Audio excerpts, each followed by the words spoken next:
In this video series, we will learn about transformers and pipelines built by HuggingFace. Now, HuggingFace, they are an AI company. They build special type of neural networks called transformers for various machine learning applications. Okay. Now, let's explore their website to see what they offer.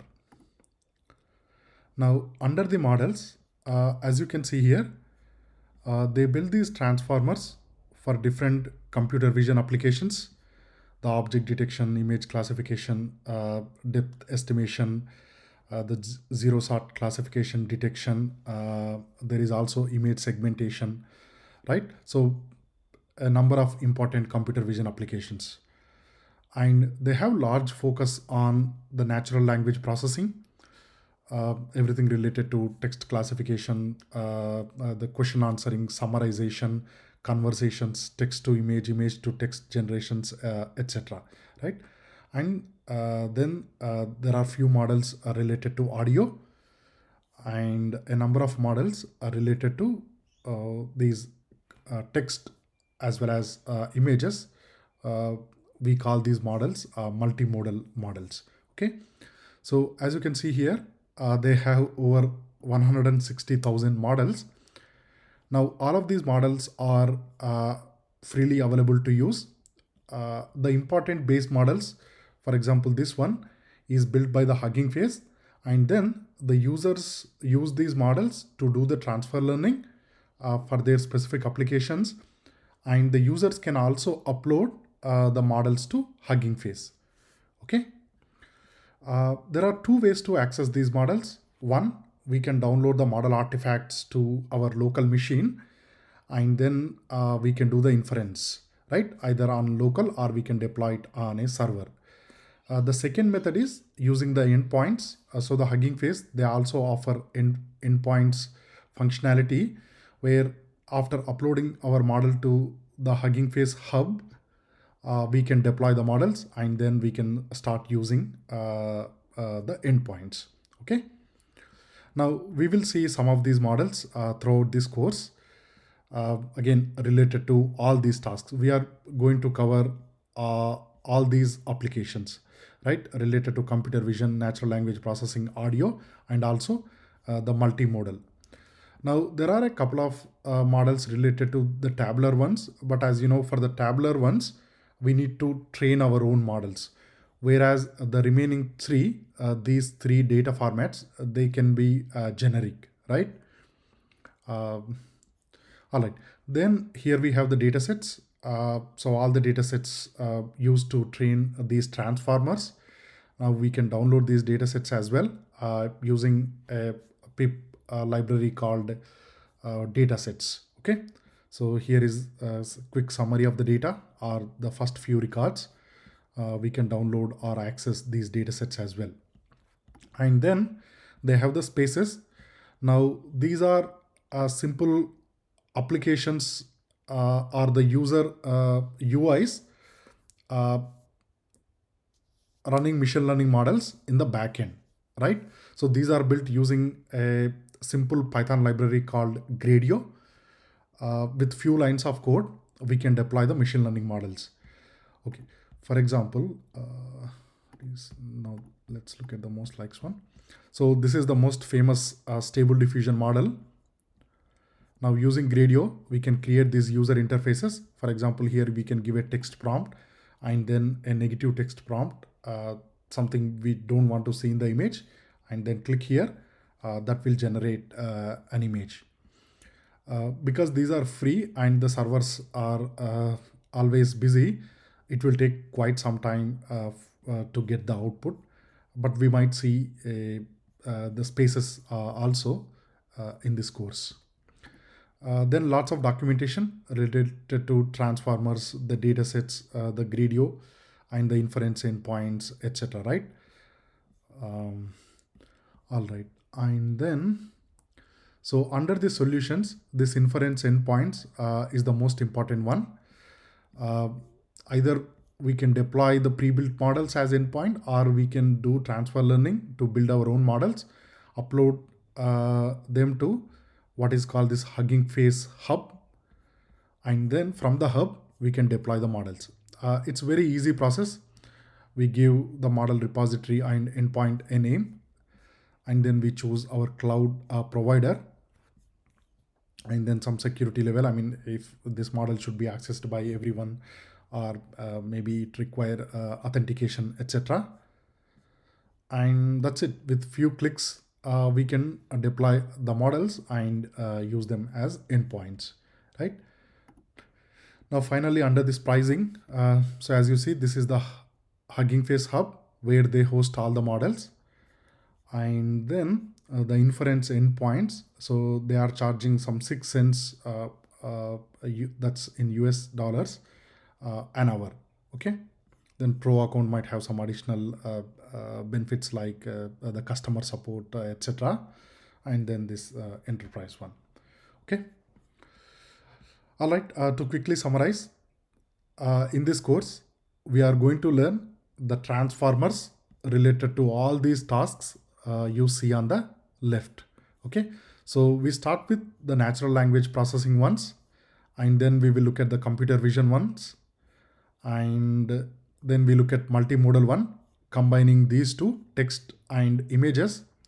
And finally, we look at a couple of transformers related to audio.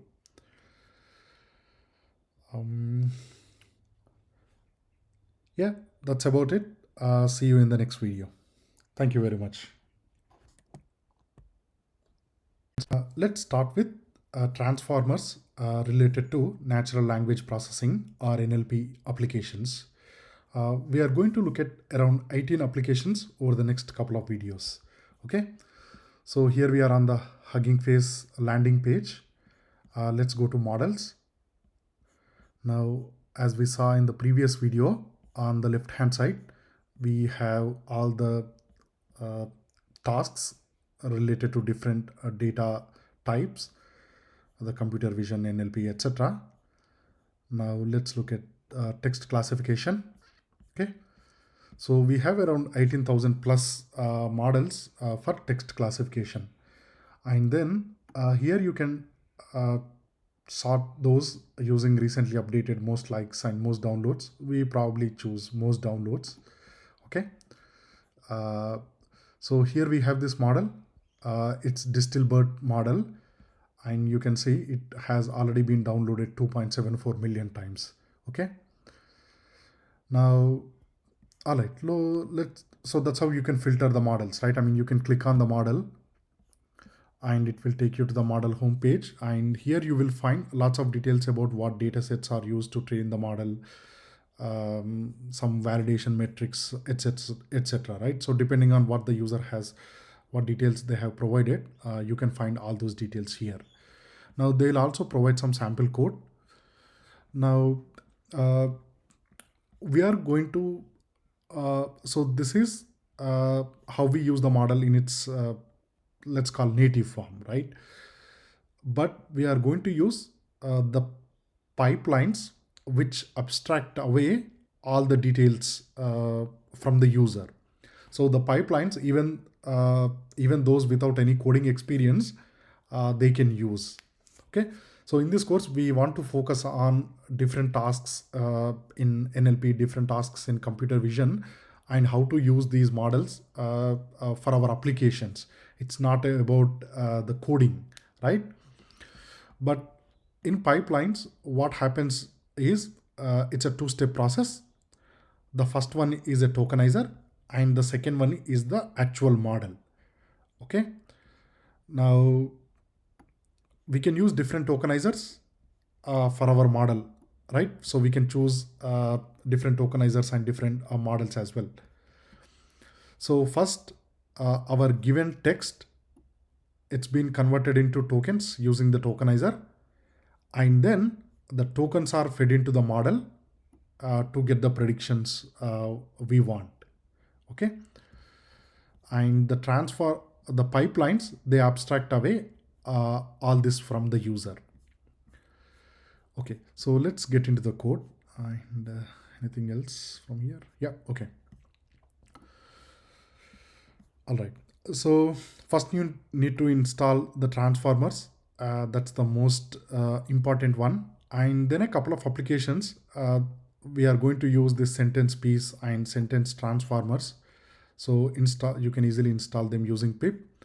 Here -u means the updated or the latest version. Q means install quietly, so it don't produce all the logs while it is installing. Okay. Um, these transformers, they are using number of other libraries like TensorFlow, PyTorch, etc. So if your system is missing any of those libraries, pip will show you, and you can easily find and those install those libraries either using pip or Conda. Okay. All right, standard Python libraries, and then the main one we are going to use is this pipeline. Okay. These we will use later, not important now. All right. So the first one, the sentiment analysis, right? It's the most common and most widely used application in natural language processing, right? We might want to get the sentiment on the movie reviews, maybe the product reviews or tweets, etc. Right? So a couple of years ago, this used to be a big task. We get this data in unstructured format. We clean the data, we tokenize it, or we create features using different methods like bag of words, or maybe TF-IDF, word embeddings, etc., etc. That's before. That's after cleaning up the data, right? I mean, we need to remove the common words, the uppercase, lowercase, the spelling mistakes, etc., etc. Right? So with the text, we used to do lot of data pre-processing even before we get to the model training, right? But with these transformers, the job becomes so much easier. Now we can, with just one line of code, we can use these pre-built models, right? Now this sentiment analysis become so generic use case, and these models work quite well that we don't even need to train the models anymore. Okay, so that's just within couple of years, what used to be a big challenging task now become one line of code. That's how fast AI is advancing. All right. So the way to use is pipeline, and then here we specify the task we wanted to do. Okay, we can simply specify the task. So what happens is uh, the HuggingFace, if we don't provide a model, specific model, it try to pick up the default model from these models. So from these 18,000 models, they have a default model. Okay. So HuggingFace, they have chosen default model for all the tasks. So for this one, it's this. This is the default model. Okay. So that's the one gets downloaded to your system. Because I already ran the code before, the model is saved in my cache on my local system. So it's not going to download the model. Okay. But when you run this code for the first time, the model gets downloaded, which can typically be around 1 GB to few GB, right? Few models, those are about around couple of 100 MB. So depending on your internet connection, this task might take quite some time, especially if you have low speed connection. Or what you can do is you can run this code on Google Colab, and these models, I mean, several GB of models are downloaded within a minute, right? So the speed is quite fast on Google Colab. All right. So if you don't specify the model, only the task, the default model gets used, and HuggingFace already know for each task what's the default model. Or the second way we can access these models is we have a specific model and we can simply supply the model name, right? So this, we already know what task this model does. But I guess a better approach would be to specify both the task as well as the model name, so that we or the user will know what exactly to expect. What's this model going to do? What's this model going to take as input, and how does the output look like, etc. Right? So be explicit. Okay, be explicit with your task as well as the model name. All right. So, I mean, in this case, even though okay, I'm calling this sentiment. Yeah. So all these sentiment analyzers, they are referring to the same thing really. Okay, because it's this is the default model, and here we are supplying both the task and model, but those are just the same as what we have here and here. Okay. All right. So now we have the sentiment analyzer model on our local machine, and we are accessing the machine model using this pipeline. Okay. So using the sentiment analyzer, we simply supply our input. Okay. So it has three outcomes, either positive, negative, or neutral, and it will give you the label with the highest score and also the score. Okay, and the score for all the labels, the sum will be equal to 1, right? For example, okay, if it's saying 0.96 for positive, the remaining 0.4 will be for negative plus neutral. Okay. All right, so let's start with an example. So here we have a sentence. Now this can be a paragraph, etc. There are some limitations on how long this text can be. That's called max token length. It's different for different models. Again, you can check on HuggingFace web for any very specific details about the models. But for most use cases, these tokens are typically thousands, so it should work fine. Okay. All right. So I have been waiting for a HuggingFace course my whole life. So this is actually a positive sentiment. So the model has predicted the label as positive and with the confidence score 0.96. So it's very confident, right? So this is right. And here we have another example. This movie is disgustingly good, right? So even though we have this word disgustingly, which has negative connotation, but the user is actually expressing a positive feeling. So the model, again, it detected it as positive, and it's almost 100% sure that this is a positive sentiment. And finally, the director tried too much.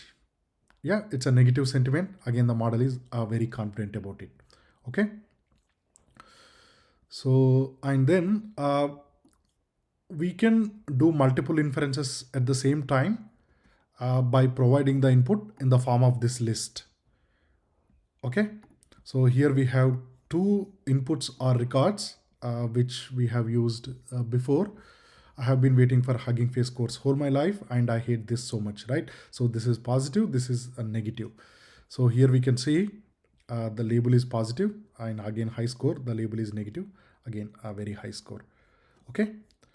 So to quickly summarize, we use the models using the pipelines, and we can provide both the task and model name or any one of them, but it's a good practice to provide both.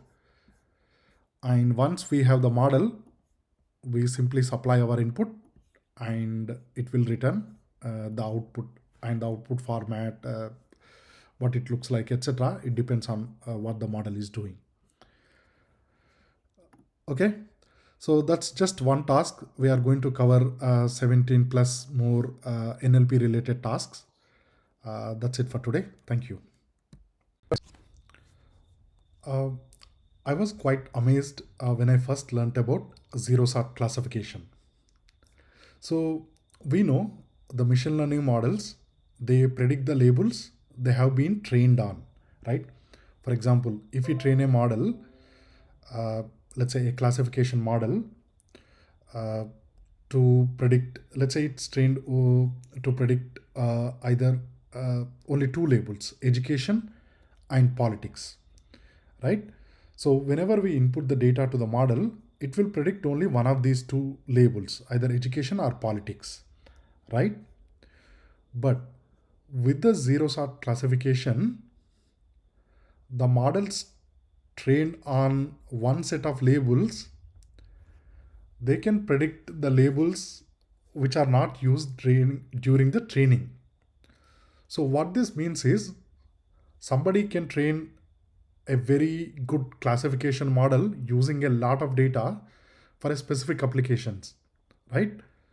We can simply use that model for our own specific use case, which might have a completely different labels, right? This is quite amazing because we don't need to train a model. We can just use the models trained on different labels, but we can use those models for inference on our labels, right? Let's see a couple of examples. Okay, so here the task is zero sort classification, and then the default model, it's this BART large MNLI model. Okay, and then this is how we use the model. We provide our input text and then the candidate labels. Okay, now these candidate labels can be or different from what this model has been trained on, right? But the model is able to classify this text into one of these three categories or whichever categories we give with the probability, right? So the output looks like this. So, hey, here is your sequence. These are the labels, and the model is assigning a score of 0.85 to education, 0.11 to business, and 0.0 almost negligible to politics, right? So the model is saying this sentence is more of an education than politics or business. Okay, that's quite amazing, right? We are able to predict the labels which are new to the model. Now, this is sort of moving this artificial intelligence to general intelligence, right? Okay, let's look at one more example. So here we are saying, hey, I have a problem with my iPhone that needs to be resolved as soon as possible. Okay, and then the classes we want are urgent, not urgent, phone, tablet, computer, etc. Right? So we can see from this text, it should be urgent, and this is related to phone. Let's see what it predicts. So it's saying urgent, yes, the score is 0.52, and then the phone, it's a 0.45. Now all the remaining ones, negligible score for the computer, not urgent, and tablet, right? So it's the same model. Here it is predicting one of these three labels, whereas here it is predicting or assigning the probability scores to a completely different set of labels, right? That's quite amazing. And finally, we can use these models in a clever ways, not just for the classification of text, but here we have some text, but we are asking what language it is. So it's a completely different question, but we are posing it as a classification task, right? So English and German. I expected a bit higher score, but it said it's 82% confident that it's English. Okay. Now, probably you heard a lot about ChatGPT. The language models have been progressing exponentially. So the zero shot models in the language space are far better compared to them in the image space. So similar to this model, we have models for zero shot classification of images, zero shot object detections of the images, etc. We will see that in the later videos. But the language models are performing quite well. Okay. All right. Let's look at two more NLP applications very quickly. So the third one, it's called named entity recognition. So basically in a given text, we'll try to find out the entities. Now these entities can be names of the peoples, the locations, the organizations, etc. Okay. All right. So again, from the pipeline, access this model. The default model is this bird model. And then this is our text. So from the text, we can see there is a person with the name Umar.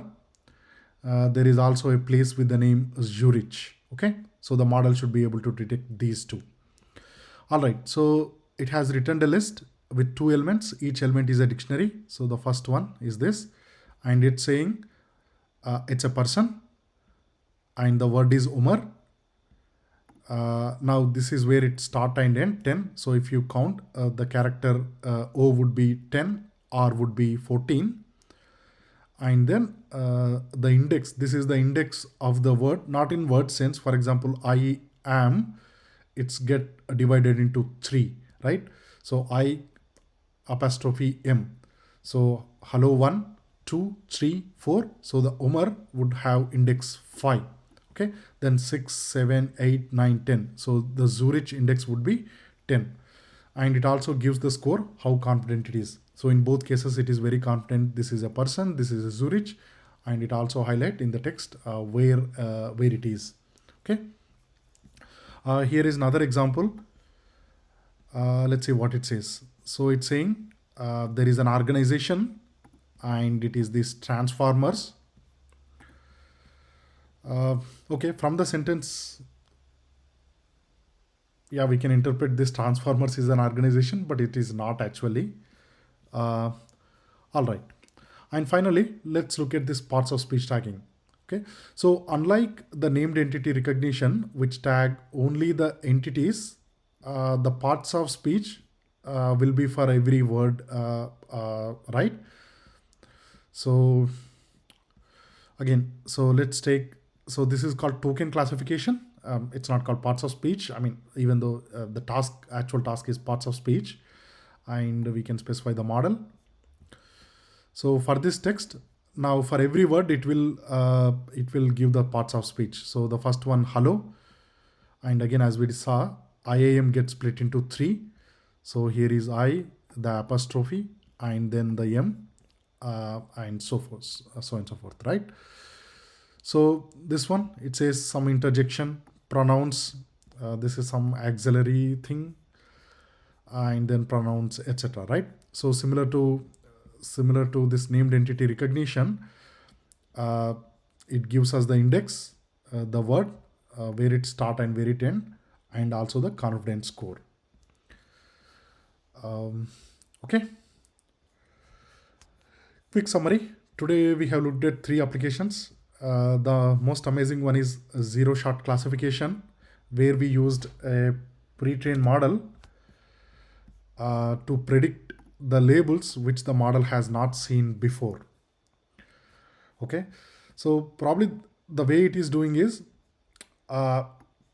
it transformed this text into embeddings. Embeddings are basically some word features. Okay, then it transformed each label into embeddings, and it tried to compute the similarity score with our reference text against all the target variables or the target labels, and it will find out which one is the most similar one, right? Using the cosine similarity, for example.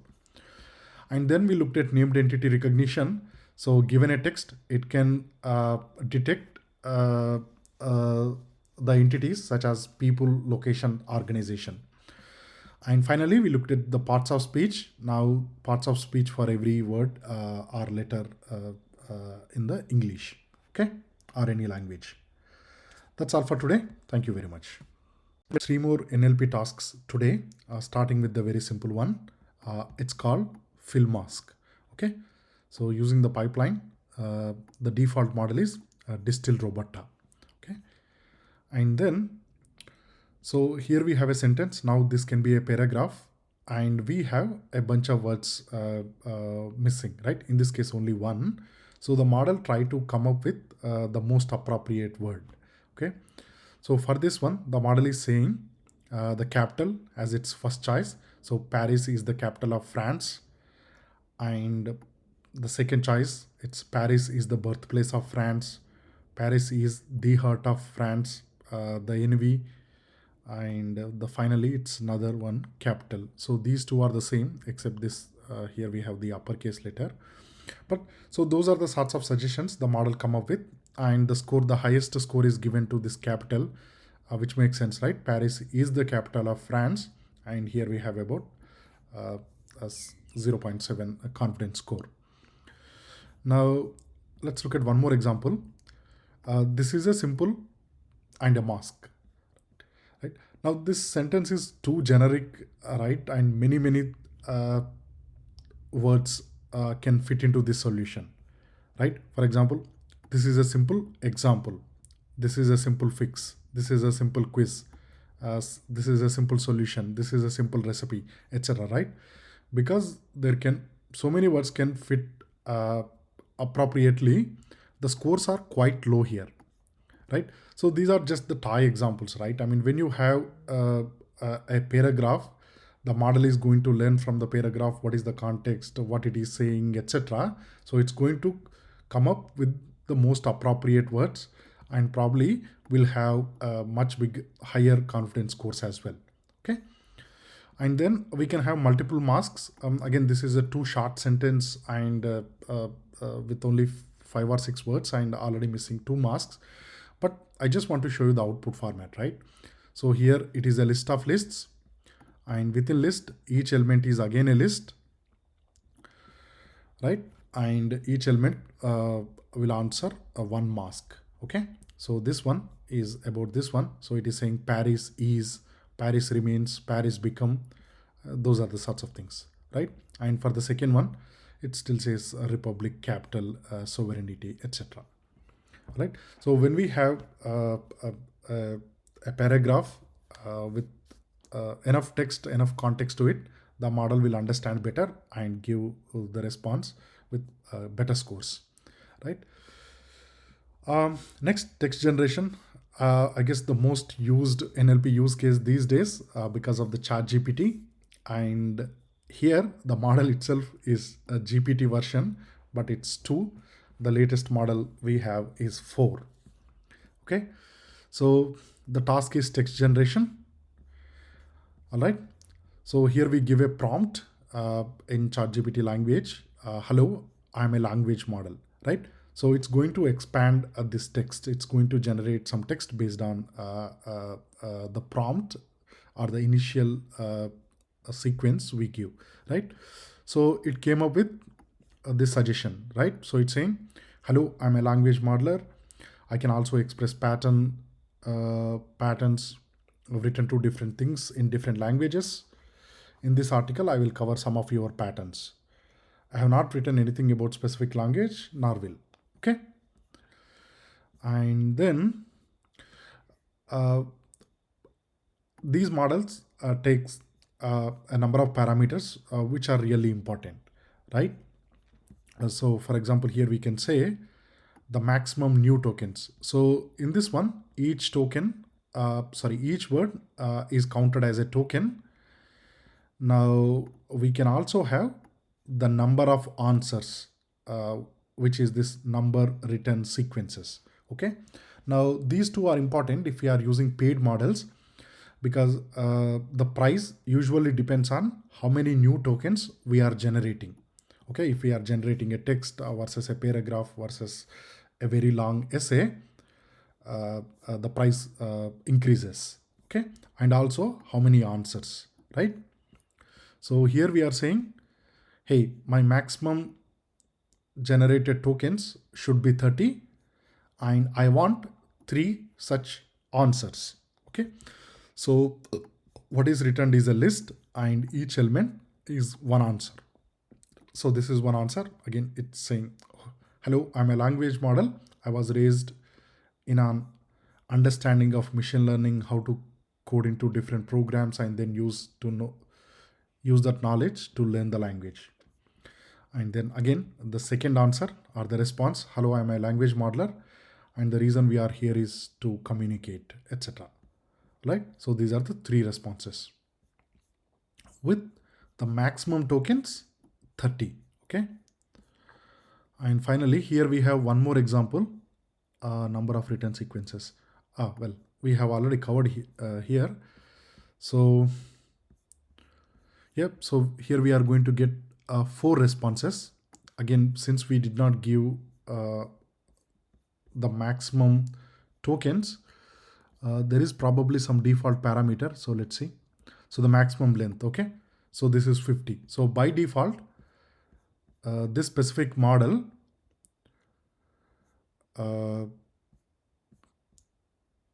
generate 50 tokens. Right, why is this in there? So let's see what model it is. Text generation, transformers generation. Why is it in printing the model name? But I think it's the distill roboto. Okay, HuggingFace main classes text generation. Sorry.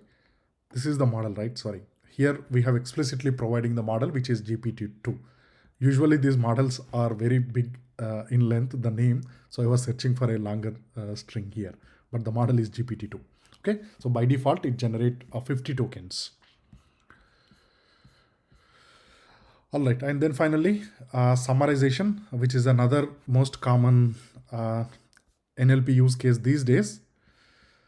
So the task is summarization. We did not provide the model. So it's again this DistillBot CNN model. Okay. Now, here we have a text or sequence, and we ask the model to summarize it for us. Now the response, it's saying, hey, by default, the maximum length is 142. Here we did not set, so that it is taking the maximum length, but the text we given contain only 96 tokens. Okay, so this text, it contain only 96, but by default, I summarize the text to 142 tokens. So the model is simply returning whatever the input we gave as it is.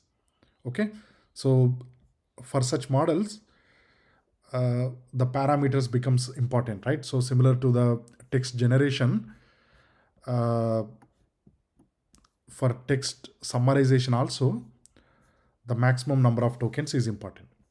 So here we have the same text, but this time we are explicitly stating, I want you to summarize this for me, and the summary should have a minimum of 30 tokens and maximum of 50 tokens, right?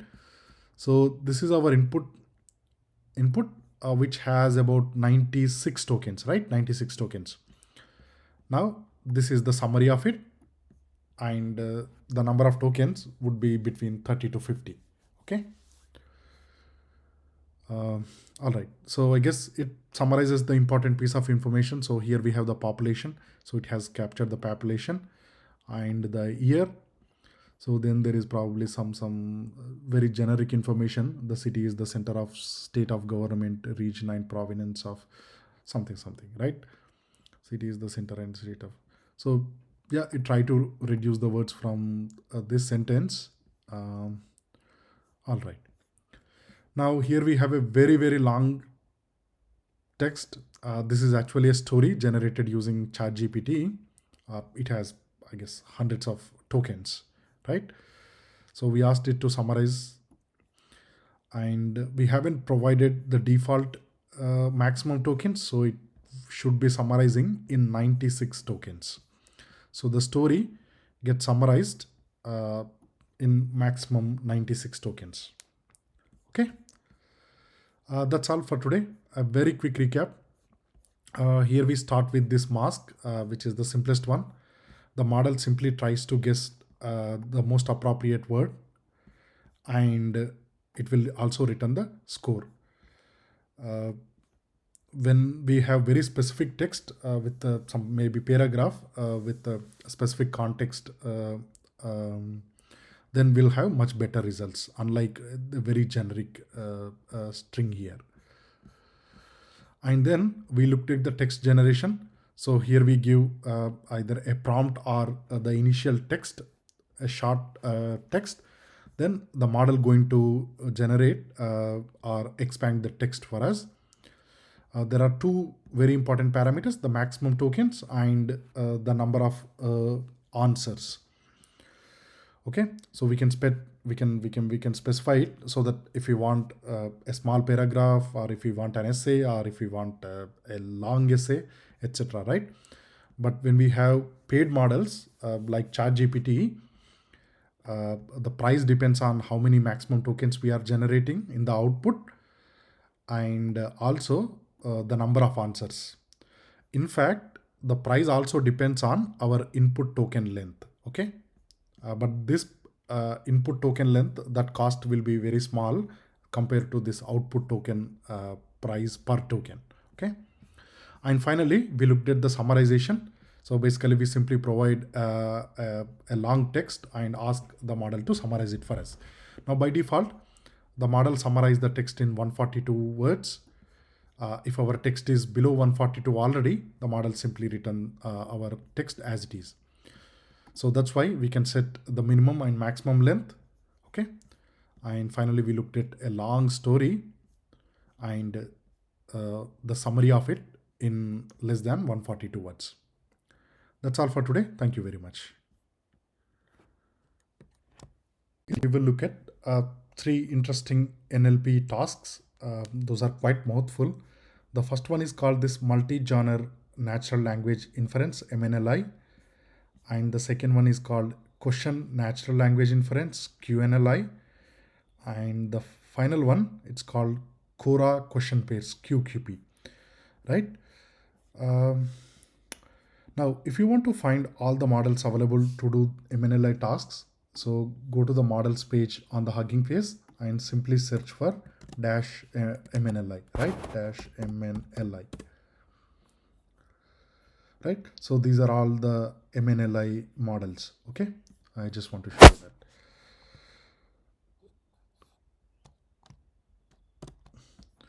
All right, so let's look at the first task.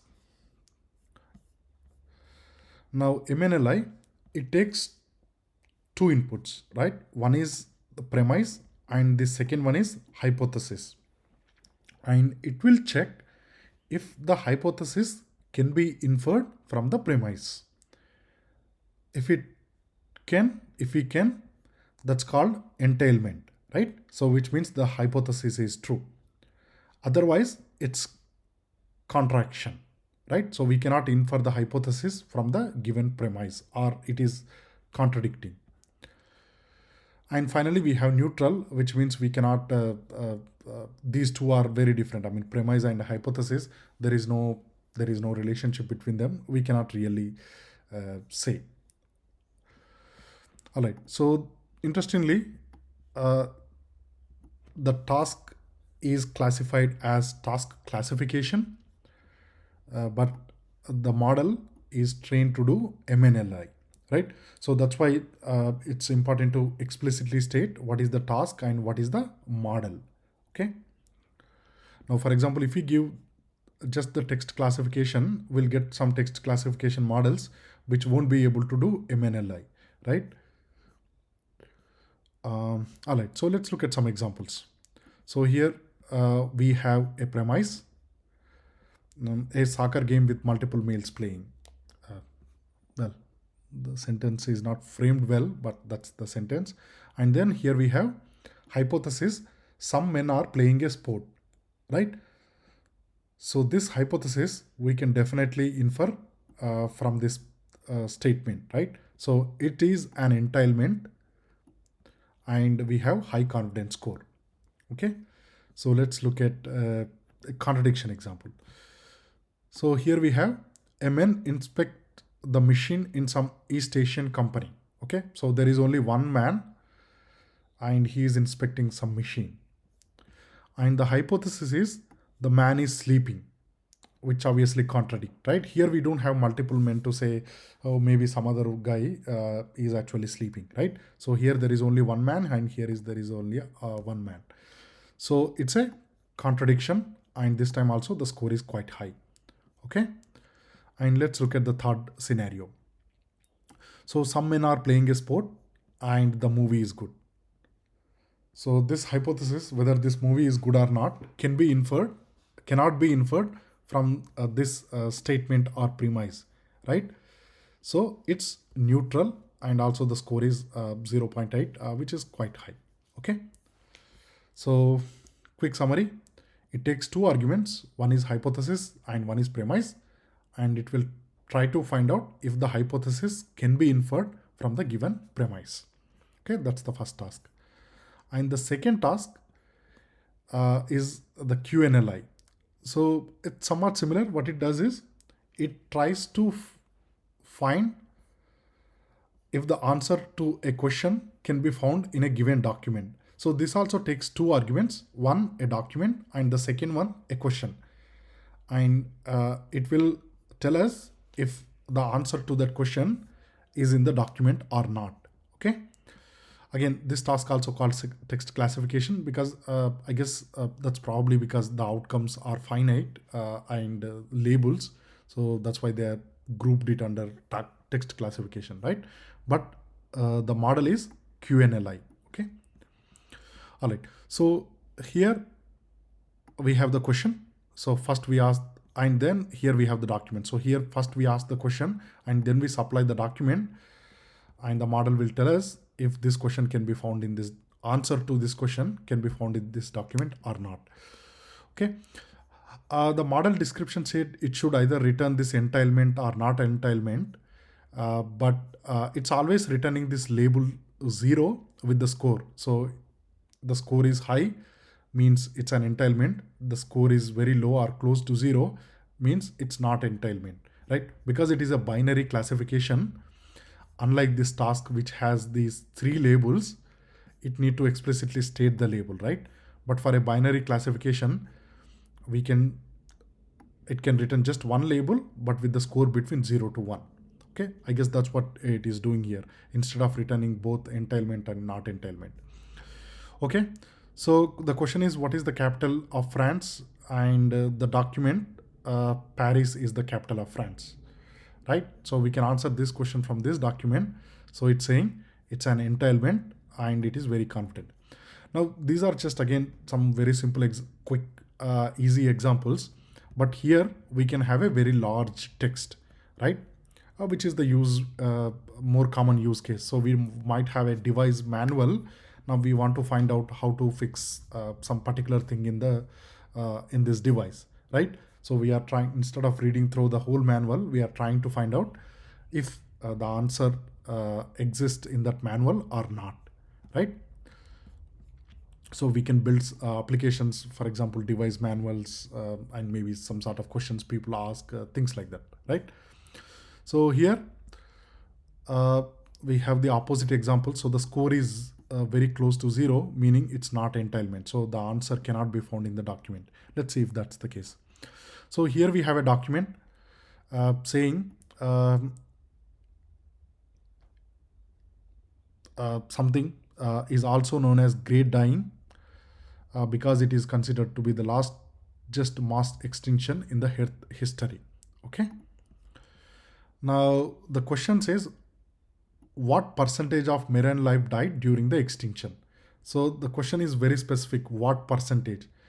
Now, even though this text is talking about this marine extinction, but it doesn't have this specific answer, right? So that's why it's not entailment, or entailment with score almost 0. Okay. And finally, one more example. Here we have this document saying the managing director of London Weekend Television is so and so forth, etc., etc. And the question is, who was the London Weekend Television's managing director? So the answer is Greg Dyke, and it is there. So this time we have entailment with high score. Okay. So quick summary. It again takes two arguments. One is a document and the second one is a question. And it try to find out if the answer to the question can be found in the document. Right. And finally, the third one for this video and the 10th one so far, 10th NLP task, it's called Quora question pairs, QQP, right? Now we all know Quora, and we probably asked questions. Everybody must have asked some question there. Now different people based on their language skills, maybe backgrounds, etc., they might be asking the same question in different ways, right? So Quora, they need to find out exact questions, right? So that they can display the answers to all the questions, right? So again, it takes two questions and it will reply if one question is a paraphrase of the other. Okay, we'll see some examples. It will become clear. So if it's a paraphrase, it says yes, it is a paraphrase, meaning the question is duplicate, meaning the answer to question 1 applies to question 2 as well. It's just the question is rephrased. So here we have a model. Again, comes under text classification because we have only two specific outcomes. Now let's ask some questions. So question number 1, which city is the capital of France? Okay. And question number 2, what is the capital of France? These two are representing the same. These two are paraphrase of one another. So I'm expecting it to be label 1 or label 0 with very low score, right?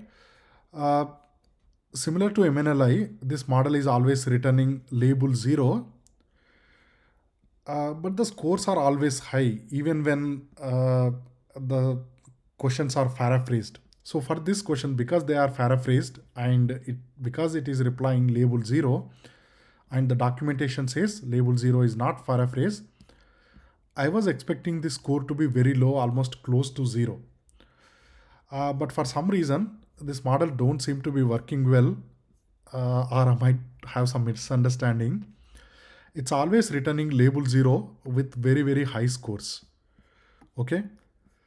I'll try to find out. Actually, for that reason, I have tested a couple of different models as well, right? So this is this BERT-based model and this one. Is it this one? Is it the same model issue? Yeah. So this is a different model. So I tried a couple of models, but all of them seem to be giving incorrect results, right? For example, these two are not paraphrased. So this makes sense. Okay. So here one question says, how can I increase the speed of my internet connection while using VPN? The other one says, how can the internet speed be increased by hacking through DNS? So obviously these two questions are not paraphrase of one another. So we should get the response as not paraphrase, which is label 0 with high score. So this makes sense. But this one, it's a paraphrase, but we still have this incorrect result. So here I gave a couple of more examples. I mean, you can read through. I'll provide the notebook in the GitHub link. But even for them, it's giving incorrect result, I think. So for example, let's look at this one. How can I read and find my comments on YouTube? How can I see all my comments on all my YouTube comments? This is, to me, it looks like a paraphrase, right? I mean, the answer to both questions can be the same, but the model thinks otherwise. So here is another one.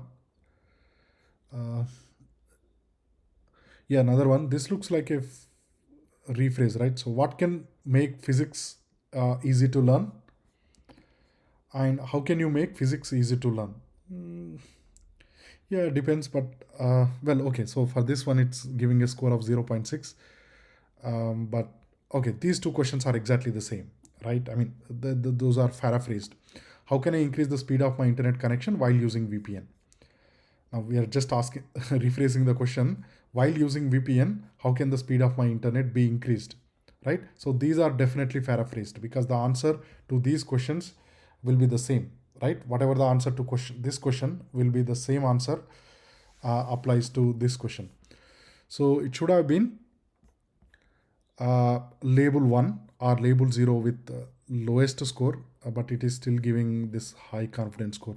So I will continue to investigate why this is happening. I'll check few more models. But I guess you understand the concept, right? So what is meant by this QQP? Basically, try to find out if two questions are paraphrase of each other. If I find any solution, or what's the reason for these incorrect results, I will comment. I'll reply in the comment section. But that's all for today. Thank you very much. So the 11th NLP task is going to be the table question answering. Now this is going to be very important. The Google is going to introduce their model into Google Sheets, and also Microsoft is going to introduce their own model into Microsoft Excel. So they are making it easier to find the insights from tabular data easy. Okay. So here we have a pipeline, and the task is table question answering. Okay. Even in fact, this model is coming from Google. Okay. All right. So first let's create some tabular data. So here we are creating a pandas data frame with two columns, right? A very simple data frame. The actors and the number of movies they acted in. Okay. And then we can ask a bunch of questions. Okay. So here we have a query. How many movies does Leonardo DiCaprio have? Okay. So we are calling the model the table question and answering, and it takes two arguments. So one is the actual table and the second one is the query. Okay. So it has written 53, which is correct. All right. And then we ask another question: who has the highest movies? Okay. So from this table, it is Brad Pitt, and again answered correctly. But this is not to say that this model is going to answer all the questions correctly. They still make a lot of mistakes, but a lot of research is happening in this area. And those products are going to be embedded into the Google Sheets and Microsoft Excel in the near future. Okay. Just one more example. Here we have another data frame with 4 columns. Okay. It's this GitHub repository, the stars, the contributors, and the programming language. Okay. Then again, we ask the query: how many stars does the transformers repository has? So this transformers, it is referring to HuggingFace. Okay. By now it has some 65,000, I guess. This is some old data. All right. So I guess it has replied this sum greater than, I'm not sure why it said. Probably it's thinking we are asking for some sum, but it's close. Okay. I mean, yeah. And then which programming language is more common, right? So from this column, which are Python is more common. So it's not just picking up the value from one cell. It's able to understand the rows and columns. For example, in order to ask this question, it need to understand the value here, and the multiple values here. Yeah. All right. So it's Python, and it also give the cell the coordinates. Okay. The row and column, right? So the row index start from 0, and the column all index also start from 0, right? So 0, 1, 2, 3. All right, aggregator none. Okay, so here it took the aggregator as sum. Even though we are not asking any sum related question, it took the aggregator as sum, and it answered in this format, right? So as I said, it's not going to answer all the questions correctly. And the next one, the simple text to text question answering. Okay, so here is our model, and then this takes two arguments, right? One is the context or the document, and the second one is the question itself. So here we supply the question, where do I live? And the context or the document is, my name is Mau and I live in Istanbul. Okay. So it said, where do I live? It has answered this correctly. And also the confidence score is high. And it also saying where the answer starts. So it starts at character 31 and ends at 39. Now again, these questions are too trivial, so we are not going to use some AI model to get answer such trivial questions. But again, imagine we have a very big document. We want to find some specific answer. We don't want to go through the whole document. In such scenarios, we'll use these models. Okay. Now, another simple question, we are simply asking the name. It has answered correctly, but here is an example where it has answered incorrectly. Okay, so here we are asking my brother's name. I mean, it's not here, but it is still saying it is Merv, right? So this is an incorrect answer. With the latest models, what we can say is, if you don't find the answer, reply unknown, right?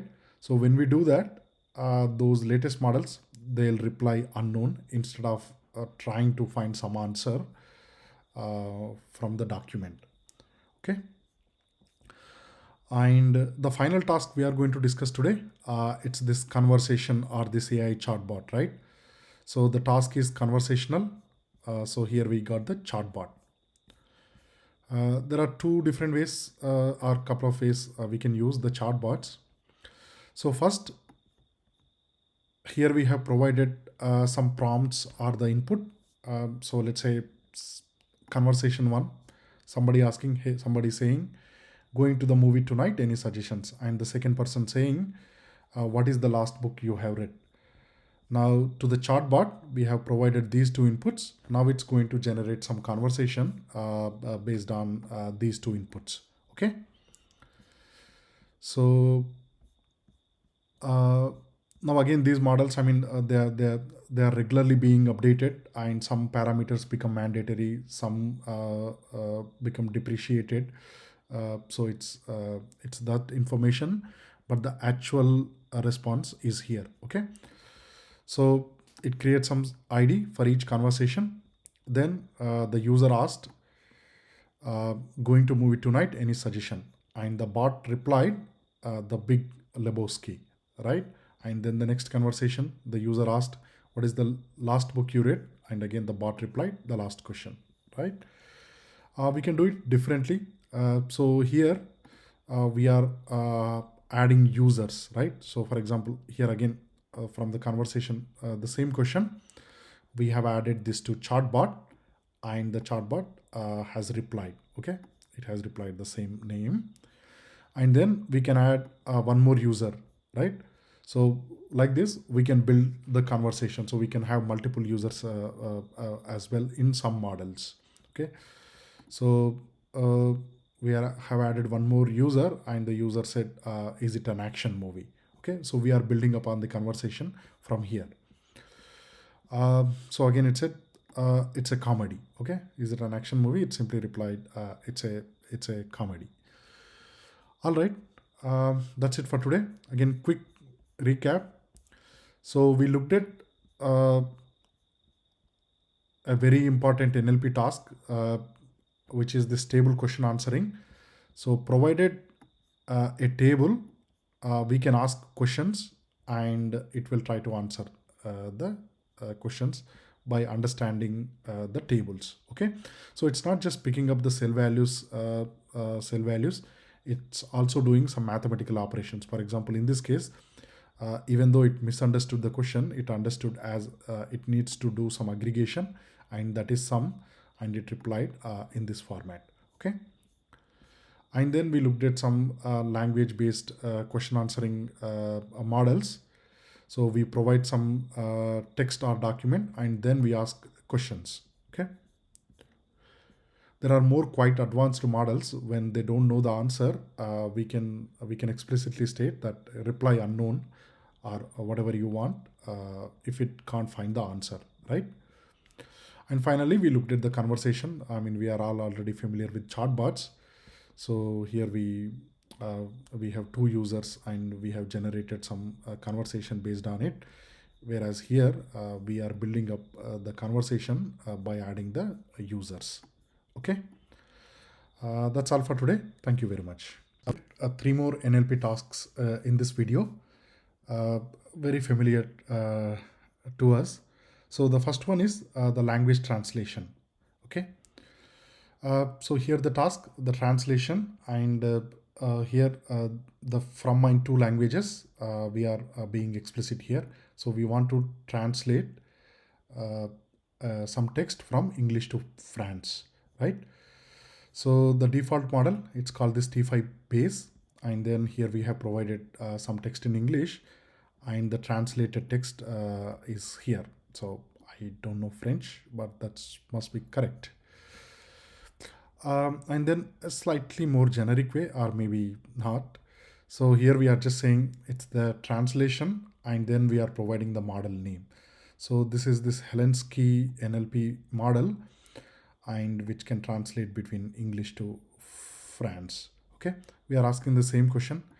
We got slightly different answer, uh, but I guess both must be, the answer must be very close. So we got bonjour, comment, voice. We got some extra thing here. All right. But I guess there are probably hundreds of APIs. We must have used Google also in the past to translate between different languages. Okay. All right. And then the grammatical correctness. It's very simple task. It check if a given text pass this linguistic acceptability criteria. Okay. So again, it's a text classification. I mean, they categorized it under text classification because it's going to return one of the two labels. Is it correct or not? Okay. So here we have a sentence which looking correct to me grammatically. So it written label 1 with very high confidence score. So probably label, I mean, so this means if it returns label 1, it's grammatically correct. And then here I have some sentence jumbled up. I mean, this is an extreme case. Just to show you some output with label 0 and a high score, right? So I have tested with some other sentences. Now again, this model not so accurate. I mean, even when I have some grammatical errors, it's still predicting label 1 with high scores. So maybe the default model is not doing great job, or maybe this model is not doing great job. We need to find out, or maybe we need to update this model if we are using this in production. Okay. And finally, the text to text generation. So text to text means, I mean, it takes again two inputs, which we will see in some examples. But with this one, we can use it in multiple different ways, because one of the text is going to be the instructions. So in the instruction part, we can use it for question answering, or we can use it for maybe some classification or things like that, right? So here we have more opportunity for creativity. So for example, here we are using it in question answer mode, right? So here we have provided some context. 42 is the answer to life, the universe, and everything. And then we are asking a question. So this text to text, we have used it as a question answer bot, right? And then here we have a statement, and then we are asking it to translate from English to French, right? So here you can see it's the same model, but because one of the parameters is the task we are defining, we are able to use it in different ways. Now, finally, there is this model called Big Science. It's actually 5 GB, so I did not download because I cannot fit into my laptop's memory. But it can do some interesting things. Okay, for example, let's look at this one. So here we have some sentence. So there are two sentences, right? So sentence A, you can leave the books on the table over there. And sentence B, the tables on this book or very hard to read. Okay. Now we are asking this question: is the table used in both sentence have the same meaning? Right? It's a very interesting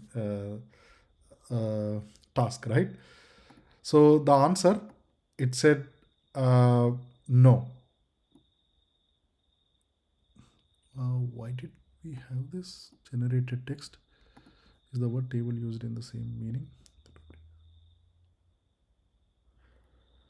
I'm not sure why I have this output. I did not run this cell. Okay, so I ran this cell, text to text generator. Okay, now I understand.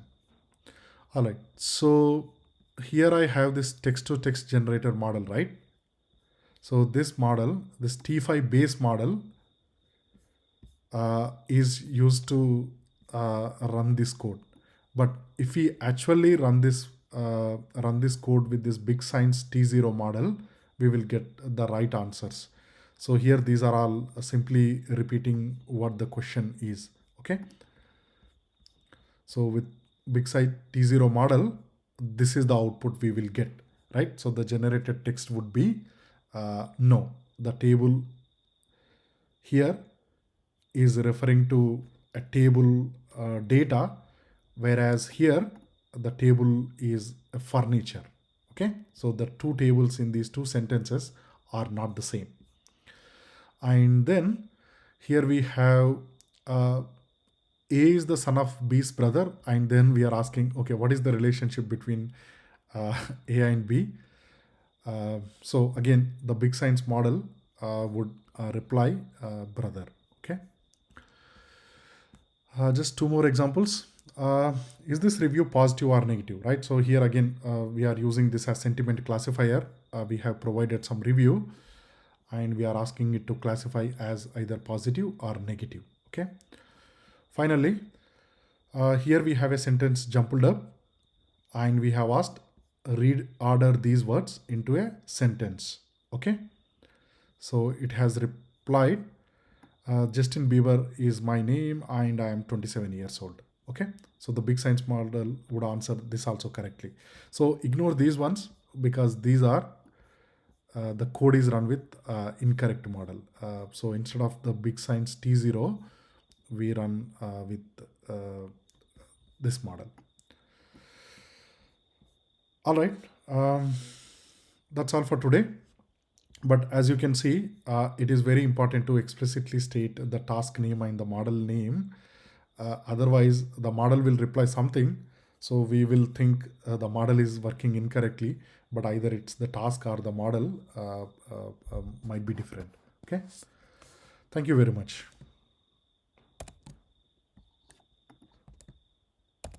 In another video on NLP, we are going to look at semantic textual similarity and passage ranking. Okay. Now, if HuggingFace add any more NLP tasks to its pipeline, I'll create more videos. But for the time being, this video cover all the NLP tasks. Okay. So here we are not using pipeline because this is not yet the part of the pipeline. Here we are using this sentence transformer. Okay. And the model is this one. So we have a model which can do the sentence transformation. But what transformation? It given text as an input, it convert the text into word embeddings. Okay. So as I mentioned in one of the earlier videos, if you don't have the model in your cache or in your local system, so when you run this for the first time, the model gets downloaded.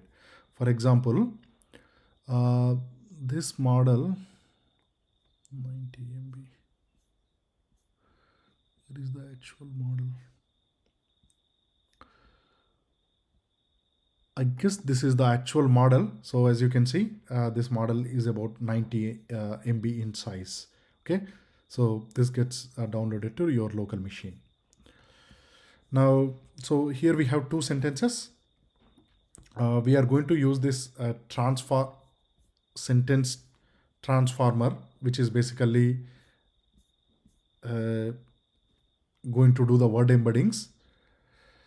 for us. Okay, so we call the model with encode and we supply the first sentence, I am happy. Okay, so convert to tensor. So this is going to return the word embeddings. So we have embeddings 1. And then for the second sentence also, we get the embeddings. Now we'll discuss in a separate video what embeddings are, etc. But in short, the computers don't understand text, right? They can understand only numbers. So what we do is we convert the text into some higher dimensional space with numbers, okay, represented by numbers. Those that we called as embeddings. Now these embeddings have context, some more intelligence to it, right? So for example, when we say cat and dog, they can say, okay, these two, they probably don't know they are as animals, but they can see these two go together often. They probably represent a similar thing, and they sit close to each other in that very high dimensional space. Okay, so the embeddings are a way to convert text into some vectors, and that vectors have some meanings, and on those vectors we can do some mathematical operations like which one is the closest, right? So that means for a given word we can find the closest word, which one is the farthest, we can do which one is similar, that type of mathematical operations we can do. Okay, so here we are doing one such operation, right? The cosine similarity. So here we have a vector, here we have another vector, and we are finding how similar these two vectors are. Okay, so it will return a response between 0 to 1, and in this case it returned 0.6. Now here we have two other sentences. Well, one of them is the same, but the second one is I am very happy instead of I am full of happiness. So let's check which of these two sentences, either these two sentences are close to each other, or these two sentences are close to each other, are semantically more similar. Okay, so we are doing the same thing. So we are calling the model to create the embeddings for this one and then for this one, right? So we have the both the embeddings, and then we are computing the cosine similarity. Okay, so this time it has written 0.9.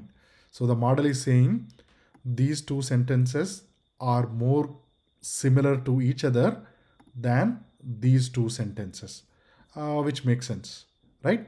So that's the semantic textual similarity, right? So far in all the videos we have used pipeline to do the inference, right? So as we discussed, there are two methods to access these thousands of models or the transformers developed by HuggingFace. One is download the model artifacts to our local machine and then do the inference. And the second method, which is more likely scenario if we when we go for production, is to create the endpoints and then access the models via APIs, right? So we are going to do that. So here I'm defining a function which simply make a call, right? Which simply makes an API call or hit an endpoint, right? So it requires three things. One, where do we want to go, or the URL or the endpoint we want to hit, right? So this is our API URL, sentence transformers, right? And then the headers. So the headers typically contains the authorization, the input output formats, the payload formats, etc., right? So in our case the header is simple. We are simply supplying the API token. Now you can go to HuggingFace website and register an account. It's for free. You will get the API token, okay, under your user profile. And then finally the payload, the task we want to do. So this is the input we are giving it to the model. Okay, so using the requests library, we are making a post request here, right? By supplying three things. The endpoint we want to hit, the headers, which contains the authorization, and then finally the payload, which describe the task. Okay. So here our payload, here we have a source sentence, I am very happy. And here we have two target sentences. I am filled with happiness and I am happy. Okay. So we call the API and it return the similarity score uh, between our source sentence to our two target sentences. So I am very happy is more closer to I am happy than I am filled with happiness, right? So that's what the result is saying. Okay. And the final task and the 18th task is the passage ranking. Okay. Again, we are going to use API, not the pipelines. So sentence transformer. So here is our model, and this model will do the passage ranking. Okay. So again, API header, and now the payload is this, right? So oh, with the passage ranking, we might have many documents, right? So we want to rank the documents uh, uh, so that in the order of their relevance, right? So here we have a source sentence. We have a bunch of other sentences. Now we want to rank these sentences which are similar to this one, right? So for example, Google, when we do Google search, this is what happens. So it find out all the pages and it rank those pages and it display the pages in the highest to lowest ranking. Okay. So our source sentence, that is a happy person. And then here we have three target sentences. Uh, Again, for demonstration purpose, we are using such short sentences, but these would be typically documents or paragraphs, right? For example, let's say we might want to find out all the articles related to sports or politics, etc. Right? So there we will be using the full article content. All right. So these are our sentences, and the model has replied the ranking or the relevance score for each of these three sentences. So our source is that is a happy person. Now, among these three sentences, that is a happy dog, that is a very happy person, and today is sunny day, right? So among these three, the middle one uh, will have the highest ranking, right? So the score is 0.98. Okay, this one is followed by that is a happy dog. So that is a happy dog is more similar to that is a happy person compared to today's sunny day, right? So the second score, which is this 0.8, goes to this one. And finally, the third sentence, today is sunny day, it has a score of 0.65. Okay. So here we are just ranking some documents in the order of the relevance to a source document, right? Now the semantic textual similarity, we use it for use cases like information retrieval, clustering, etc. We want to group some documents based on their relevancy. Again, the same example, we have a bunch of articles, right? We don't know which article is which. So we might want to do some grouping based on some politics, sports, some entertainment, etc. Okay. That's all for today.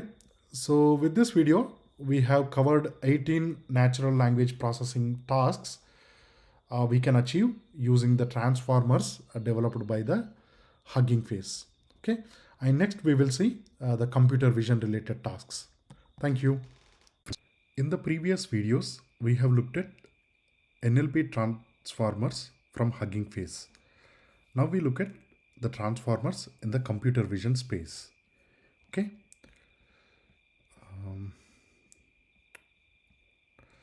So a bunch of standard Python libraries, mainly for accessing the images from the web and doing some transformations using OpenCV and also plotting. Okay, so the main library is again going to be the pipeline from the transformers, right? So we are going to take two images as an example to do various tasks. So one is this cat image coming from Coco dataset. So here we have two cats, two remotes, and a sofa or couch. And the second image, it's a gray color image. It has two birds. Okay. So we have 6 tasks in the computer vision space: image classification, object detection, and the zero shot versions of them, and then image segmentation as well, and finally the depth detection. So in this video, we will cover the image classification and zero shot image classification. Okay. So as we were using before, so we call the pipeline with a specific task. If we don't supply the model, it will take the default model. So it's taking this model from Google. All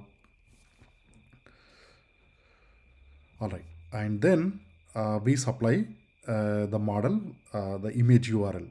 Now for these transformers, we can supply the image in bytes. So if it's a local image, we can read the content of the image and input the content of the image, or we can even provide the URL if the image is sitting on some server, right? All right, so for the first image, when we classify it, so the model has returned 5 classes by default. Now, so the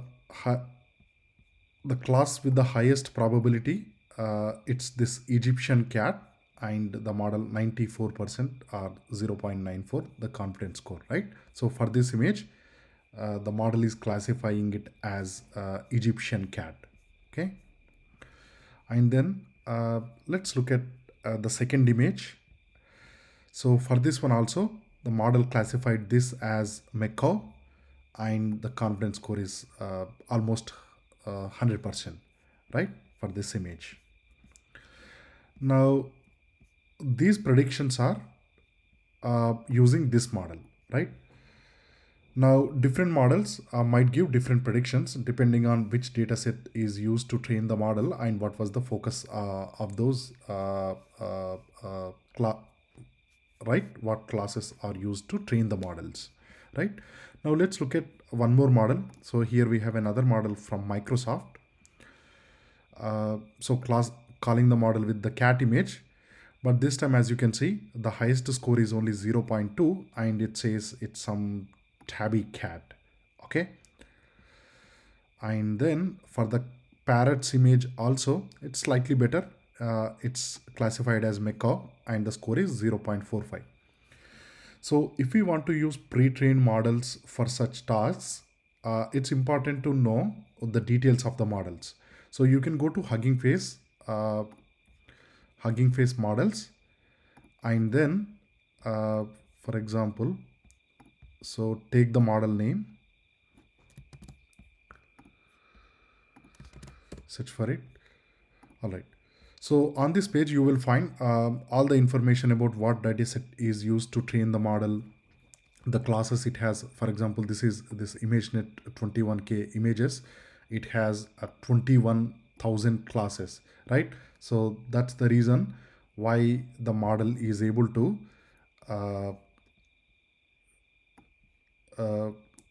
give the classes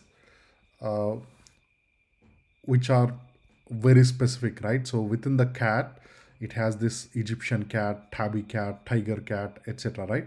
So the model has a number of classes, right? So it's within the cats, it has so many categories. Okay, so you can find all the details about the data sets, the classes, the model performance, etc. here, right? All right.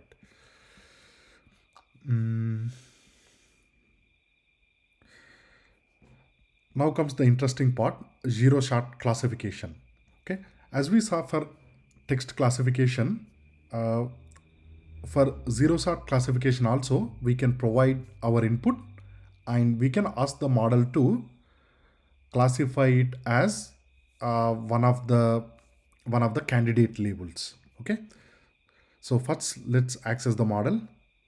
It's this zero shot image classification model, and then here we are supplying the cat image because it is zero shot. In addition to the input image, we need to supply the candidate labels. Okay, so the model is going to classify the image into one of these candidate labels. So it has classified the image as cat, very confident. Obviously, it's not a bird, right? And for the second image, uh, here we are. Here we have three different labels: animal, human, and landscape. Here we are inputting the parrot image, and even though parrot is not an animal, given these three classes, the model has assigned 0.9 score to animals. Okay, because the total score for these three classes should be equals to 1.0. So it has to distribute the probability among these three classes. So even though the parrot is not an animal, the model saying the given image represent this label as compared to these two labels. So right, so it is trying to find the best label. And finally, let's have one more example. So this time we are calling the parrot image, but the labels we are giving it as black and white, this photorealistic and painting. Right, so again the model has classified it correctly as the black and white. Now think about these labels, right? So here these are sort of the objects type of thing. These are the characteristics of the image. So when the model is trained, it has no idea of what animal, human, landscape are, or it no idea of what is photorealistic painting, etc. Right? But it is able to classify the images into one of these three categories. So that's quite amazing. And let's look at one more model. So this time here we are using a model from OpenAI. Again, we are going to do the zero sort classification, right? For the cat image, yes, it has labeled it correctly. And for the parrot image, this time it's even 97% score. So the compared to this the default zero sort classification model, the OpenAI model slightly performed better for this image, the parrot image, right? And finally, for the parrot image, with these three labels, it classified correctly as the black and white with almost 100% certainty, right? So there are already hundreds or several hundreds or even thousands of models for image classification. So if our specific use case has the classes which are already in one of these pre-trained models, we can use them as it is, or if we need to fine tune the model, we can do the transfer learning. But the amazing thing is this zero sort classification, where we can choose the labels on the fly, right? So we can choose any complete the labels which are very different to what the model has been trained on, but the models are still able to classify the images very accurately. Now these might be a bit easy cases. Some of the images the results may not be this accurate, but still these models are so good that they are able to predict these labels without training on these labels. That's all for today. We will see object detection in the next video. In this video, we will look at object detection and the zero shot object detection similar to the previous video where we looked at classification and the zero shot version. So we are taking these two images for testing these models, right? One image with these cats and remotes and sofa, and the second one with these two birds. Okay. So let's start with the object detection. All right. So here we are. Again, we are choosing the default model by simply specifying the task we wanted to do. Now this model is coming from Facebook. It's this ResNet 50 model, right? And then we simply call the model with the image data, either in the form of a URL or the binary data, right? Now, because this is object detection model, it detect a number of objects. Okay. So then we are printing the length of the object. So this is going to be a list. Now the length of the objects will give the number of objects the model has detected. Okay. Generally for object detections, there will be too many detections with a very low confidence score. We choose certain threshold and we ignore the detections below the threshold score, right? So I think here the model is by default returning 5 detections. We'll check that in. Let's check that. So let's do one thing. Insert. All right. So by default, what does it return? It returns a list of dictionary containing the input label score box. The dictionary contains the following key information. List of dictionaries corresponding to will return a list of dictionaries. If the input list is several images, will return multiple images. All right, it seems to have detected only 5 and it is already filtering out the low score detections. Okay. But I will check if this model takes an additional parameter to say how many objects we want it back, or the objects with minimum confidence score. Okay, so here we are just looping over the objects and just printing the content of the objects, right? So as the Docker string state, it's a string. Each element is a string, and it contains the confidence score, the label, and the 4 coordinates related to the bounding box. Okay, so it has detected a remote, another remote, couch, cat, and another cat, right? So exactly the 5 objects we saw in this image, right? In this image. Now the confidence scores are also seems to be quite high. Yep. So this one. So all the scores are close to 1. The model is very confident. I mean, probably that image is a little easier, or the training data has very similar images. Okay. Now we will use OpenCV. Okay, NumPy is missing. Let me do one thing.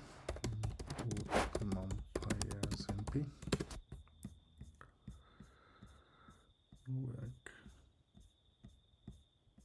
All right, we have made the detections, and now so here all we are doing is we are reading the image as an NumPy array using OpenCV and the URL library. Okay, and then we are looping over the objects which are detected here, right? These 5 objects, and then we are drawing a rectangle on the image with the bounding box coordinate as these. So we have xmin, ymin, xmax, ymax. For example, if we take this bounding box, this one, for images, the origin starts at the top left corner. So the top left corner, this point would be the origin. So xmin and ymin, those two would be these 2 coordinates, meaning the top left coordinates of the bounding box. And then here we have xmax and ymax. Those 2 coordinates would be the bottom right coordinates of the bounding box. Okay, and then this is the color we are using for the bounding box, for drawing the bounding box. So it's a green color, and then this is the line width. Okay, so we are simply looping over the objects detected and drawing the bounding box using their minimum and max coordinates, right? And finally here we are showing the image, right? So it has not only detected the 5 objects correctly, but the bounding boxes as well. So for this remote, that small this box, for this image, this box, and then for the 2 cats, these 2 boxes, and finally for the couch, it is as much as the image, right? uh, it has detected very accurately. And then let's run this code. So now we are calling the model with the parrot image. Let's see how many objects it detect, and let's look at the bounding boxes. Right, this is very good. So it has detected only 2 objects. Again, the confidence scores are really high, and it has detected them as birds. Okay, so if we draw the bounding boxes, again we are doing the same thing, reading the parrot's image from the URL as a numpy array, looping over the objects and drawing these rectangles. So even these rectangles, they very accurately detect where in the image the objects, in this case the birds, are, right? So this model is doing quite well. If you wanted to detect the birds, animals, etc., we probably don't need to train a model. This model, ResNet from Facebook, it can very accurately detect the birds, the parrots, etc. Now again, then we come to the interesting part, the zero-shot object detection. Right? Again, we are going to detect objects which are not used, or the labels not used during the training process.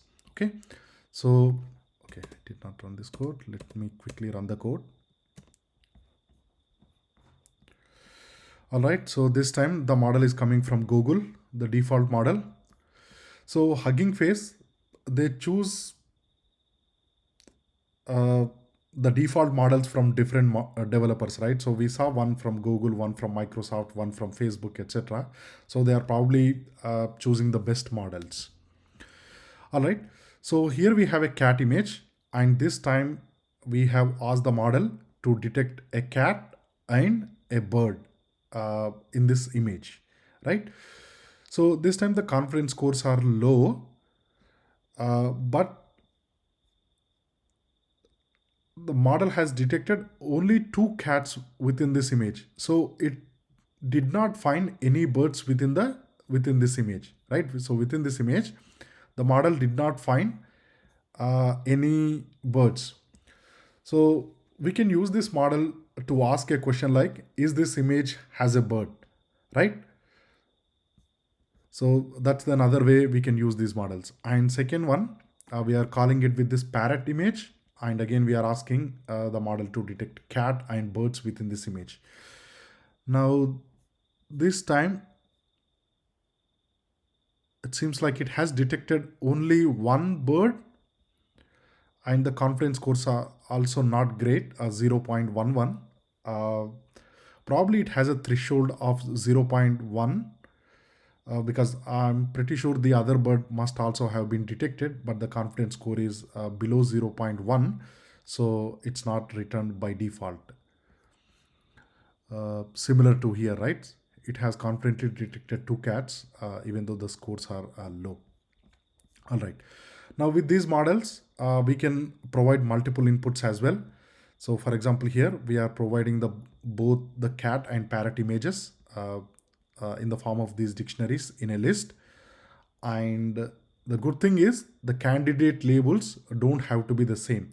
So we can have the candidate labels at the image level, right?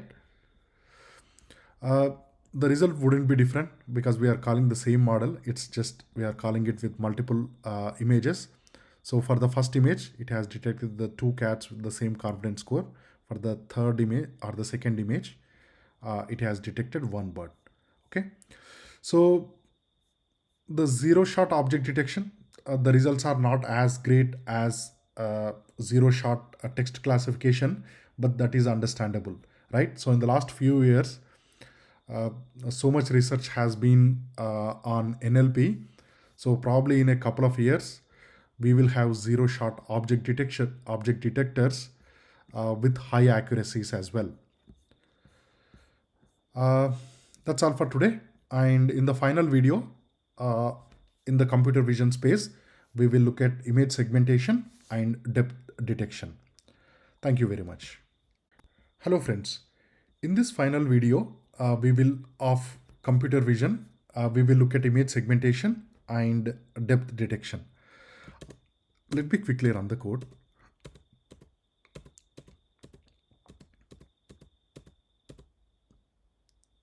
All right, that's it. And the HuggingFace also has a pipeline for video classification. I don't have an example of that, but maybe you can test and let me know in the comments. All right. So the first one is this image segmentation. Now in the object detection, we saw the objects detected as these rectangular boxes, right? Now the image segmentation, it won't be like this rectangle, but it will draw the contours just around the objects. Okay, we will see some examples. So yeah, so image segmentation, again, we are just choosing the task. We are leaving it to HuggingFace, to the default model. So again, this is coming from Facebook. It's a ResNet 50 panoptic model. Yep. So there are so many hundreds and thousands of models. It's hard to remember the names of these models. All right. So we have the segmenter. Now we simply call the segmenter with the input, which is image in this case. So similar to object detection, this will return a list, and we are printing the length of the list. It has detected 5 segments, and next we are printing the segments. Okay, so the 5 segments. So this is the first segment. Again, it will give the label and score, very similar to object detection. The label and the score, it's very confident about this first one. Now then the mask. So for object detection, this would have been the bounding box coordinates, the 4 values, right? Top left and bottom right coordinates. But for image segmentation, this is a contour just around the object, right? So it's hard to define the contour using the few numbers. So what it returns is an image. Okay, so we will plot these images and we'll see how they look like. So that's segment 1, and then another segment, and this one would be the final segment, right? So for each segment, we will have the label, the score, and the mask, which is actually the segment image. Okay, so let's look at the first one, right? The segment segment 1. One second, image segment. Yeah. So we are just printing the label and the score, and the mask, as we saw here, it contains the PIL image, right? So this one will show the image. So this is the first segment, and as you can see, this is one of the cats, right? So in this image, it's one of these cats. Maybe let's look at here. So the first segment is this cat, and the model has drawn the boundary in the form of this segment very, very accurately, right?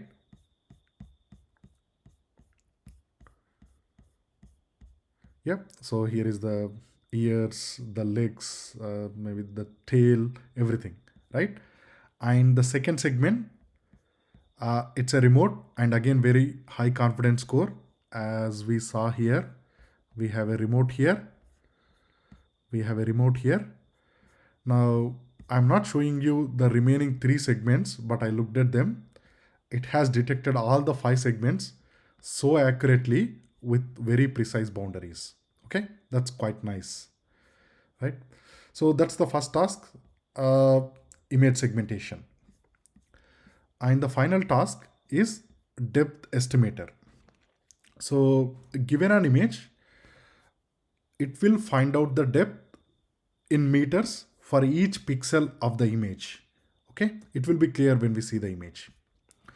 So again, we are choosing the task depth estimation, leaving it to the default model. Interesting. This time, this model is coming from Intel. Okay. So yeah, let's just call the model with the image. So the result, it has an attribute called depth, which is again this PIL image, similar to the mask we saw here. Okay. All right. So let's try to understand what's happening here. Now let's look at the original image. Now from the image, it is clear the photograph is probably taken more from the right, right? So to the photographer, the cat on the right is more closer as compared to this cat on the left, right? So the depth detection, what it does is it show the depth in meters for each pixel on this image. So if something is closer to the photographer, meaning the depth is low, right? That will be displayed as a white in the white, right? It's a gray image. It's the output is going to be gray. White means that's closer to the photographer. And if something is displayed in dark, that means it is very far away or the depth is very high. Okay. So for the cat image,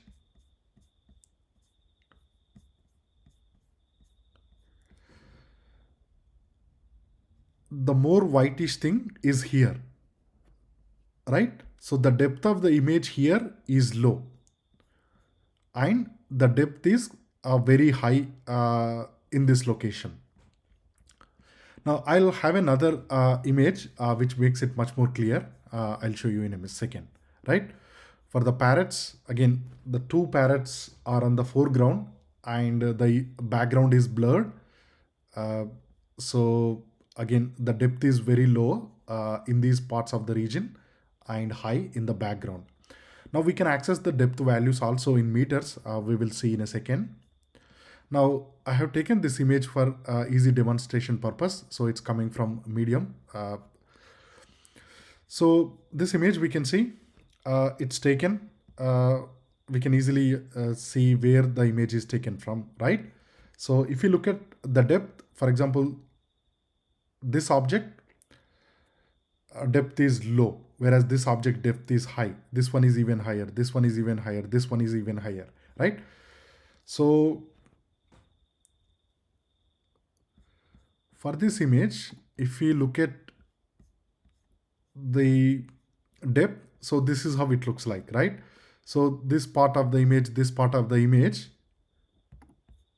these ones are closer to the photographer and the depth is also very low, right? For this part, and this part. This is the sky. It's too far. So the depth must be very, very high, really high, right? So that's this part. Okay. So this part. So as we move from this point to this point, the depth is increasing. So it's probably increasing by a couple of 100 meters, right? So that's what you see here. So here the depth is low, and as we go on this road, the depth is increasing. Okay. So let's look at this result object. All right. So it has this depth variable, which is the PIL image. But here we have this tensor, which shows us the depth in meters for each pixel, right?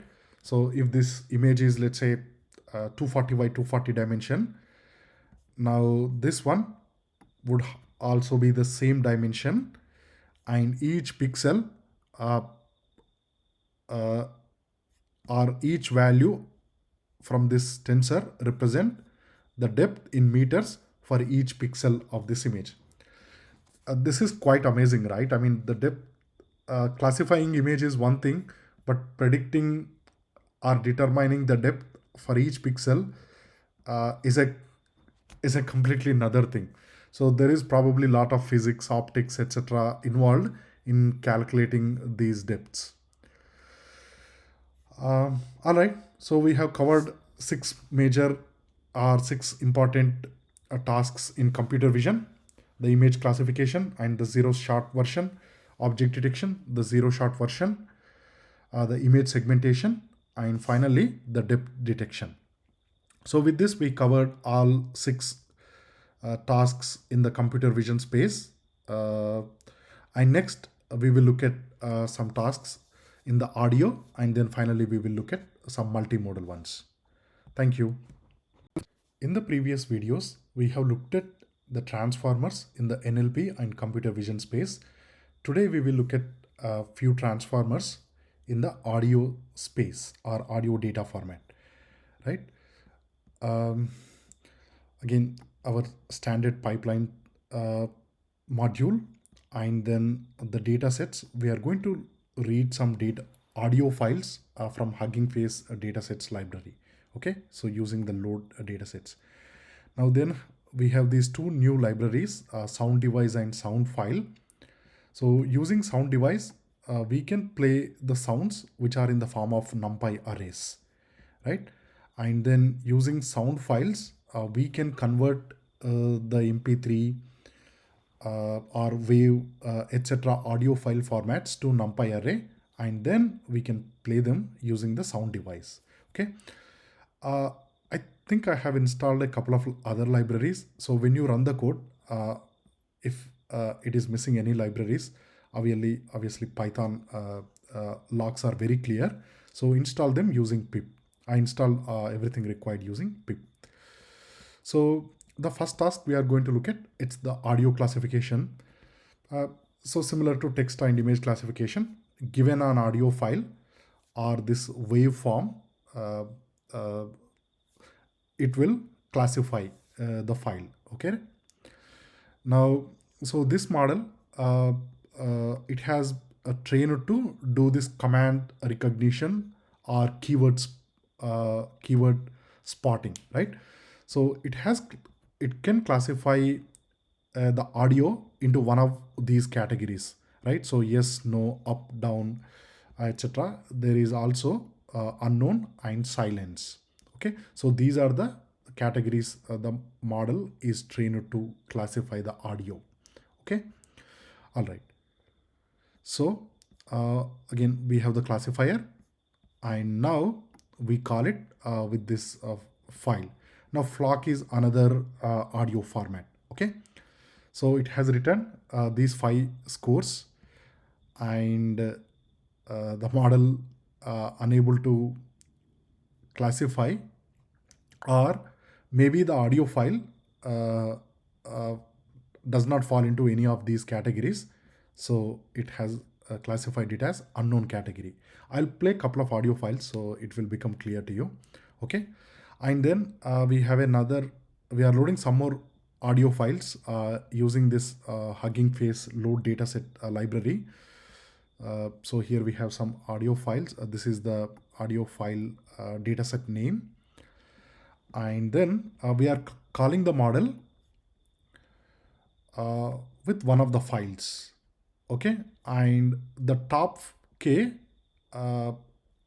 it determines how many classes to return.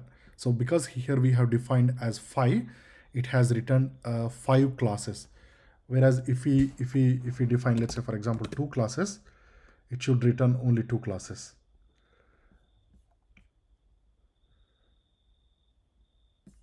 What happened? Non-type object is not iterable. Okay, so we need to read the data set again. Data set. The iterator, instead of the files, the iterators are a little tricky to handle. Okay, let me do one thing. Let me rerun the code.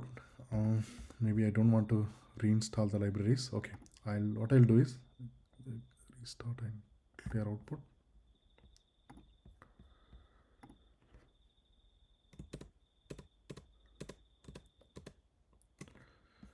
So what we want to do is, yeah, so we want to check if it return only 2 classes, right? That's fine. This should return only 2 classes this time. Yeah, so as you saw, it has returned 2 classes. So this top guy, it determines how many classes to return. Now, so here we are looping over the dataset, and for each file in the dataset, we are predicting the labels. All right, so this dataset only has 1, 2, 3, 4, 5, 6, 8 data files, and these are the predicted classes, because here we set top k is equal to 1, right? Now I'll play a couple of files. Okay, so let's start with the first file. I hope you can hear. So it is just noise, right? And this one has been classified as silence. It was completely noise. And then let's play this file. It has classified as unknown.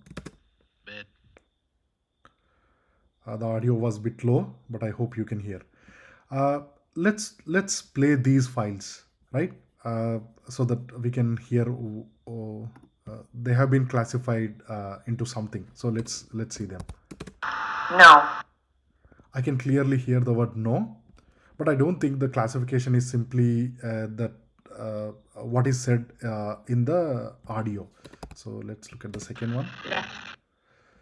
I don't know. I'm not sure. It's not clear. Go. So the instruction is clearly go. And let's look at the fourth one. Down. Down. So the instruction is down. Now finally, cat. So it said some cat.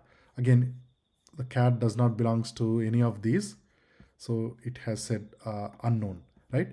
So it's recognizing these commands are the keywords. Okay, that's what the model is trying to do. All right. So as I mentioned, we can use this sound device library to play the audio files. Now, the data, so this one data, it's already in NumPy arrays, so sound data can play them.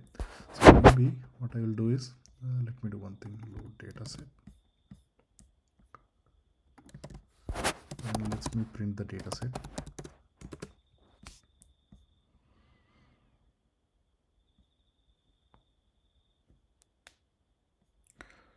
All right, so it has 8 records.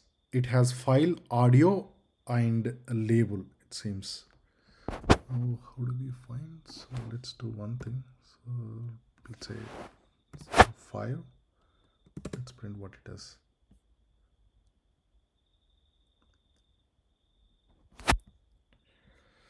All right, so it has this file.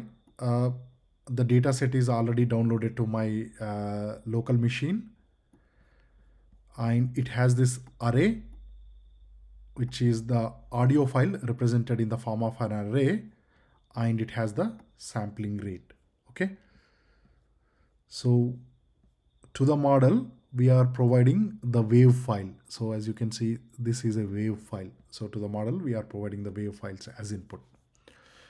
All right, then let's look at a zero-shot classification first. Okay, again the same story, zero-shot audio classification, and not all models can do the task. So right, so that's why here we are choosing this specific model. And then I guess it's the same data set. Okay, let me run the code. This is again going to return an iterator. So let's get the first data. So it has the path. Okay, all right. I think the audio in the form of an array, and then sampling rate. So each data contain 3 attributes. The path, I don't know, it always none. Then the array, which contains the audio file in the form of an array, and the sampling rate.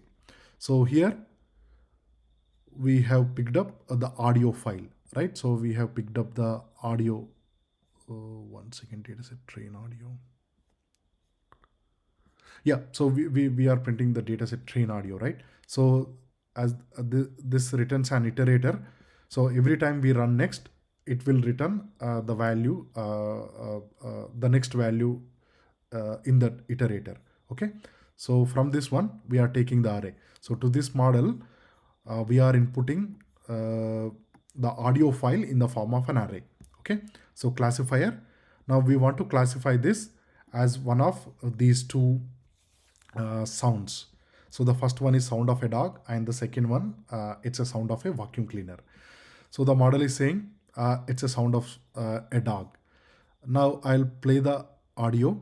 So as I showed before, sound device can only play numpy arrays which are audio files. Okay, so I'm playing this one. I guess you can hear a dog barking, right? So it has classified as a sound of a dog. That's the second one. And then let's look at the speech recognition, which is a simple task. So given an audio file, it returns what is spoken by humans, let's say. Okay. So if it has some other sounds, it won't return back. But if it has a human audio, it will return that. So let's get the model. And now let's run it on one of these HuggingFace audio files. So here we are calling this model on the same data, but this time here we are asking it to return the timestamps. Okay, so this audio file, I have listened to it, and somebody just speaking this sentence. Okay, and when we call it with this return timestamp, it will divide it into chunks, and it will give us the timestamps as well. So if we have a large audio file, maybe we wanted to know at what time what is being spoken, the timestamp will be useful, right? So between 0 to 5.6, we have this audio, and between 5.6 to 10.2 seconds, not seconds, I'll play the audio. We have this is what spoken, and the first element, it contains the full text. Okay, and the final task we are going to look at is this emotion recognition. Before that, I quickly want to show you this data set. So here is some audio data set, right? You can play these audio files, and here you will look at the categories. For example, let's look at this one. So it is this chirping birds. Okay. Hope you can hear that, and maybe vacuum cleaner.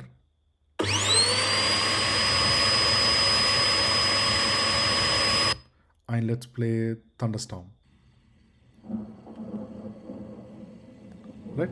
So these are all 5 seconds, seems like audio clips, categorized into various things like fireworks, clapping, aeroplane, etc., etc. So such data sets are used to train the classification and zero-shot classification, etc. models. And the final task we are going to look at, it's this recognizing the emotions. Okay, we don't have this as part of the pipeline, but we have an endpoint. Okay, so I already have created my HuggingFace account. I already got my API token, which is not displayed here, but you can get your own API token. And this is the endpoint, speech emotion recognition from speech. Okay, so This is the data set, and we are simply taking the first element from this data set and calling this function query, which is simply going to do a post request. Okay, as we discussed before, this requests take three elements, right? One is the endpoint URL. The second one is the header, which contains the authorization, and finally the data or the payload. Okay, so let me quickly run. API token is not defined. Okay, because I rerun the notebook, the API token is lost. But what it does is it will, okay, maybe I'll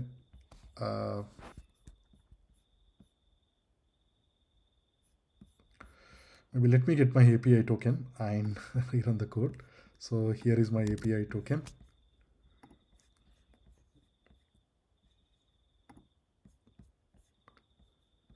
So let me do this API token. I am going to delete this token after this video, so it won't be useful to you. All right.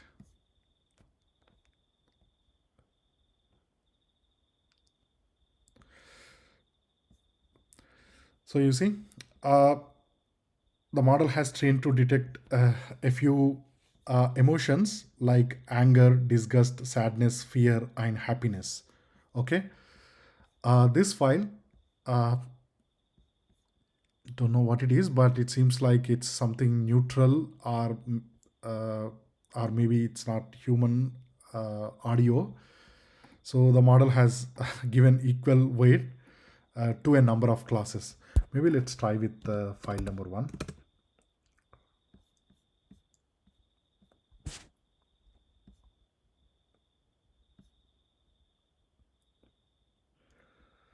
Okay, the model is currently loading. So with this free APIs, the models are not always up and running. So when we call the model first time, if it's not running, it will take a few seconds and up to 20 seconds to uh, uh, to be ready.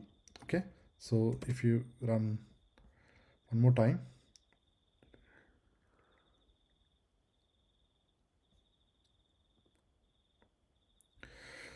All right, again, this data set don't seem to have any human emotions. Again, it has classified with some 1/5 probability for the 5 categories we have here. Okay, the video was a bit long, and this is the first time I'm also working with the audio files, but it's quite interesting. That's all in the audio space. And in the next couple of videos, we will cover multimodal transformers, and that will conclude the HuggingFace pipelines. Okay, thank you very much.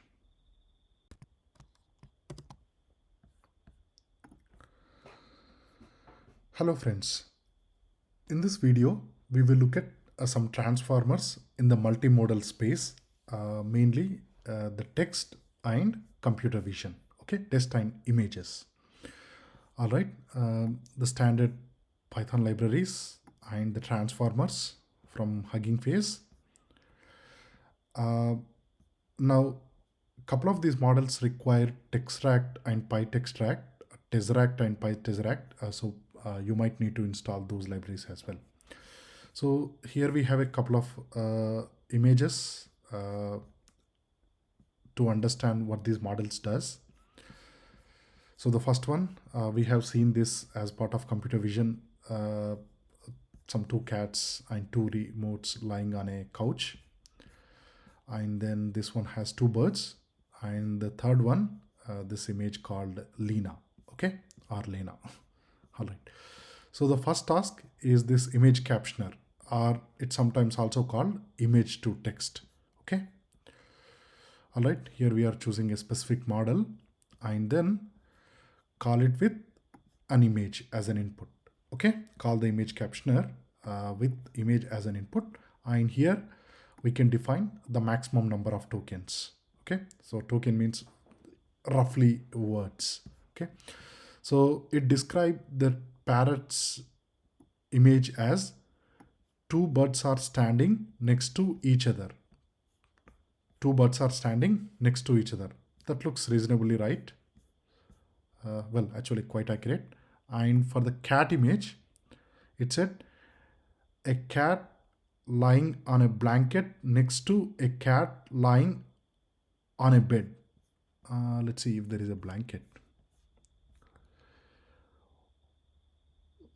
Well, there is no bed, but it is accurate to the extent that a cat lying next to another cat, even though there is no bed. Okay. And for the Lena image, it says a woman in a hat and hat covering her face. Okay. Well, the hat is not covering her in full face. But again, these are really uh, very reasonable, right? I mean, we are giving this image as an input. The computers or this ML models, they are somehow able to understand what's in the image and explain to us in the form of text. That's quite great. And the second one, the visual question answering. Okay, so RVQA. Now, this one takes two arguments. One is the image, and then we can ask a question. Okay. All right. So to the cat image, we are asking, is there a remote? Okay. Now the model has returned, yes, there is a remote, and I am very certain. Okay. Let me see what this does. Is equal to score answer no. Okay, I see. Yeah. So it's going to answer either yes or no. What if I do 3?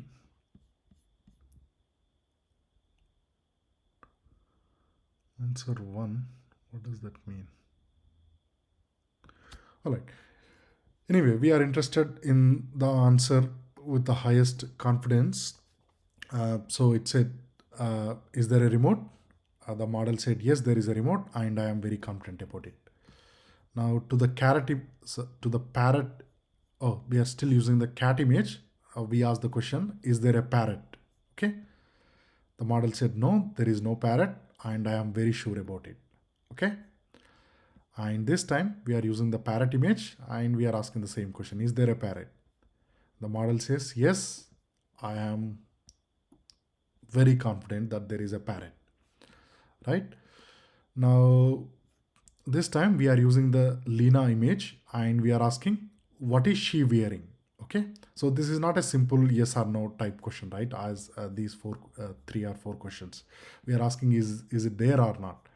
But now we are asking, what is there? It's a much more difficult and challenging question, right?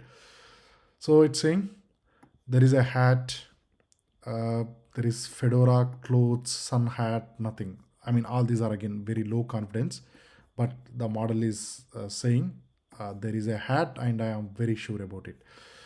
This image, well, this hat is dominating the image. So the model has detected, I guess, the hat. And then we are asking, is this a person? The model again said, yes, I am very confident about it. Now, is this a man? The model said, no, it's not a man, right? So it's quite interesting that we can give image as an input. We can ask a machine learning model to describe what the image is, right? So these ones are very useful for those visually impaired or visually challenging people, right? So they can give the image as an input, ask the model to describe them what it is. Now we don't have to be this maximum 20 tokens. If the image contain a lot of information, we can increase the number of tokens so they can get a more detailed description of the image as well. Now similarly, this one can also of great help, right? We can give an image as an input, and we can ask a number of questions, right? What is there in the image, what is not there, etc. And the third one, the document question answering. Now this is very similar to the image one, but this time instead of image we have documents which contain some data, maybe in the form of key value pairs, tables, etc, etc. Okay, so we choose the model as DQA, document question answering, and then again we are providing the document in the form of image and asking a question, what is the total amount. So first let's look at this document. So let me copy the URL. I should have shown the image in the notebook. All right.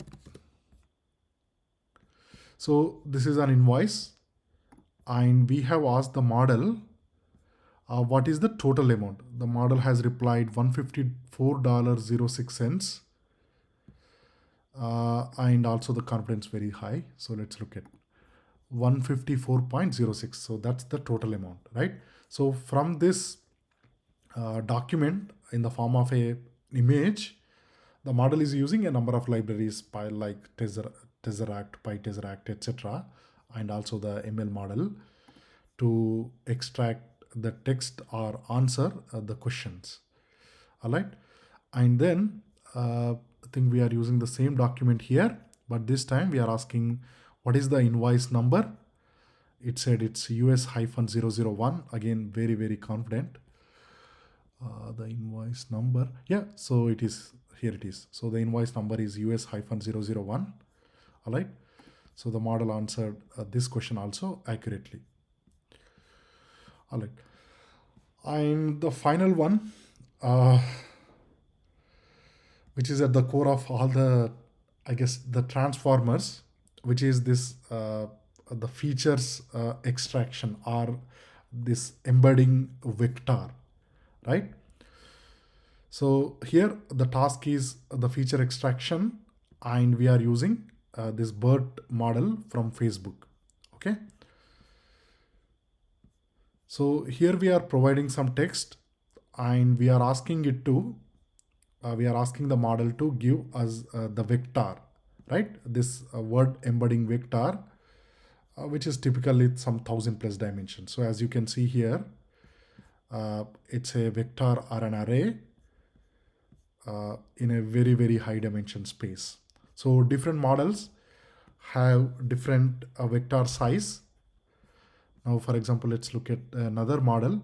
So here we have this BERT model, and again we are using the model for this feature extraction task. Okay, so this same model can be used for some other tasks. Okay, so the feature extraction. Now again we provide some text. Now the vector size is not dependent on the text size. Okay, so the given input, it's going to be translated into a point or a vector in this high dimensional space. Now whether this input has one word or multiple words, or even if it is a large array, we still translate this text into this one record or one vector in higher dimensional space. For example, imagine we have these news articles, right? So each news article, whether it contain 1000 words or just 50 words, we are going to represent it in this word embedding space, and the distance between these points, etc., will determine how close these documents are to each other, the semantic similarity, etc., etc. So this model, it has written this tensor, and this embeddings, the number of the vector size, it's this 768. Okay, the sequence length and the hidden dimensions. Yeah, and these days a very common task using the very famous diffusion models is text to image. So given text as a prompt, it will generate images. Now Hugging Face, the spaces, they do have a number of models already. For example, if I say most likes, so this first model itself, it's a stable diffusion model which takes text as an input and return an image, right? The Mid-Journey, DAL-E, the Stable Diffusion, Leonardo AI, etc. They are all using very similar models under the hood. Now, Hugging Face don't have this capability in the form of pipelines yet, but I think soon they are going to add this text to image in the near future. Okay, that's all. So far, we have covered all the functionalities or all the models which are available in the form of these pipelines which are here, right? So we have covered the multimodal in the present video. We started with natural language processing and then covered computer vision and then audio, and finally we just looked at the multimodal transformers.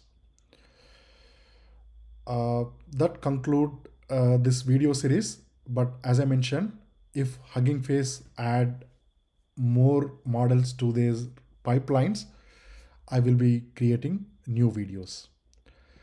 Thank you very much. Do check out my other video series on data science, machine learning, feature engineering, AWS SageMaker, etc. Thank you very, very much and good luck.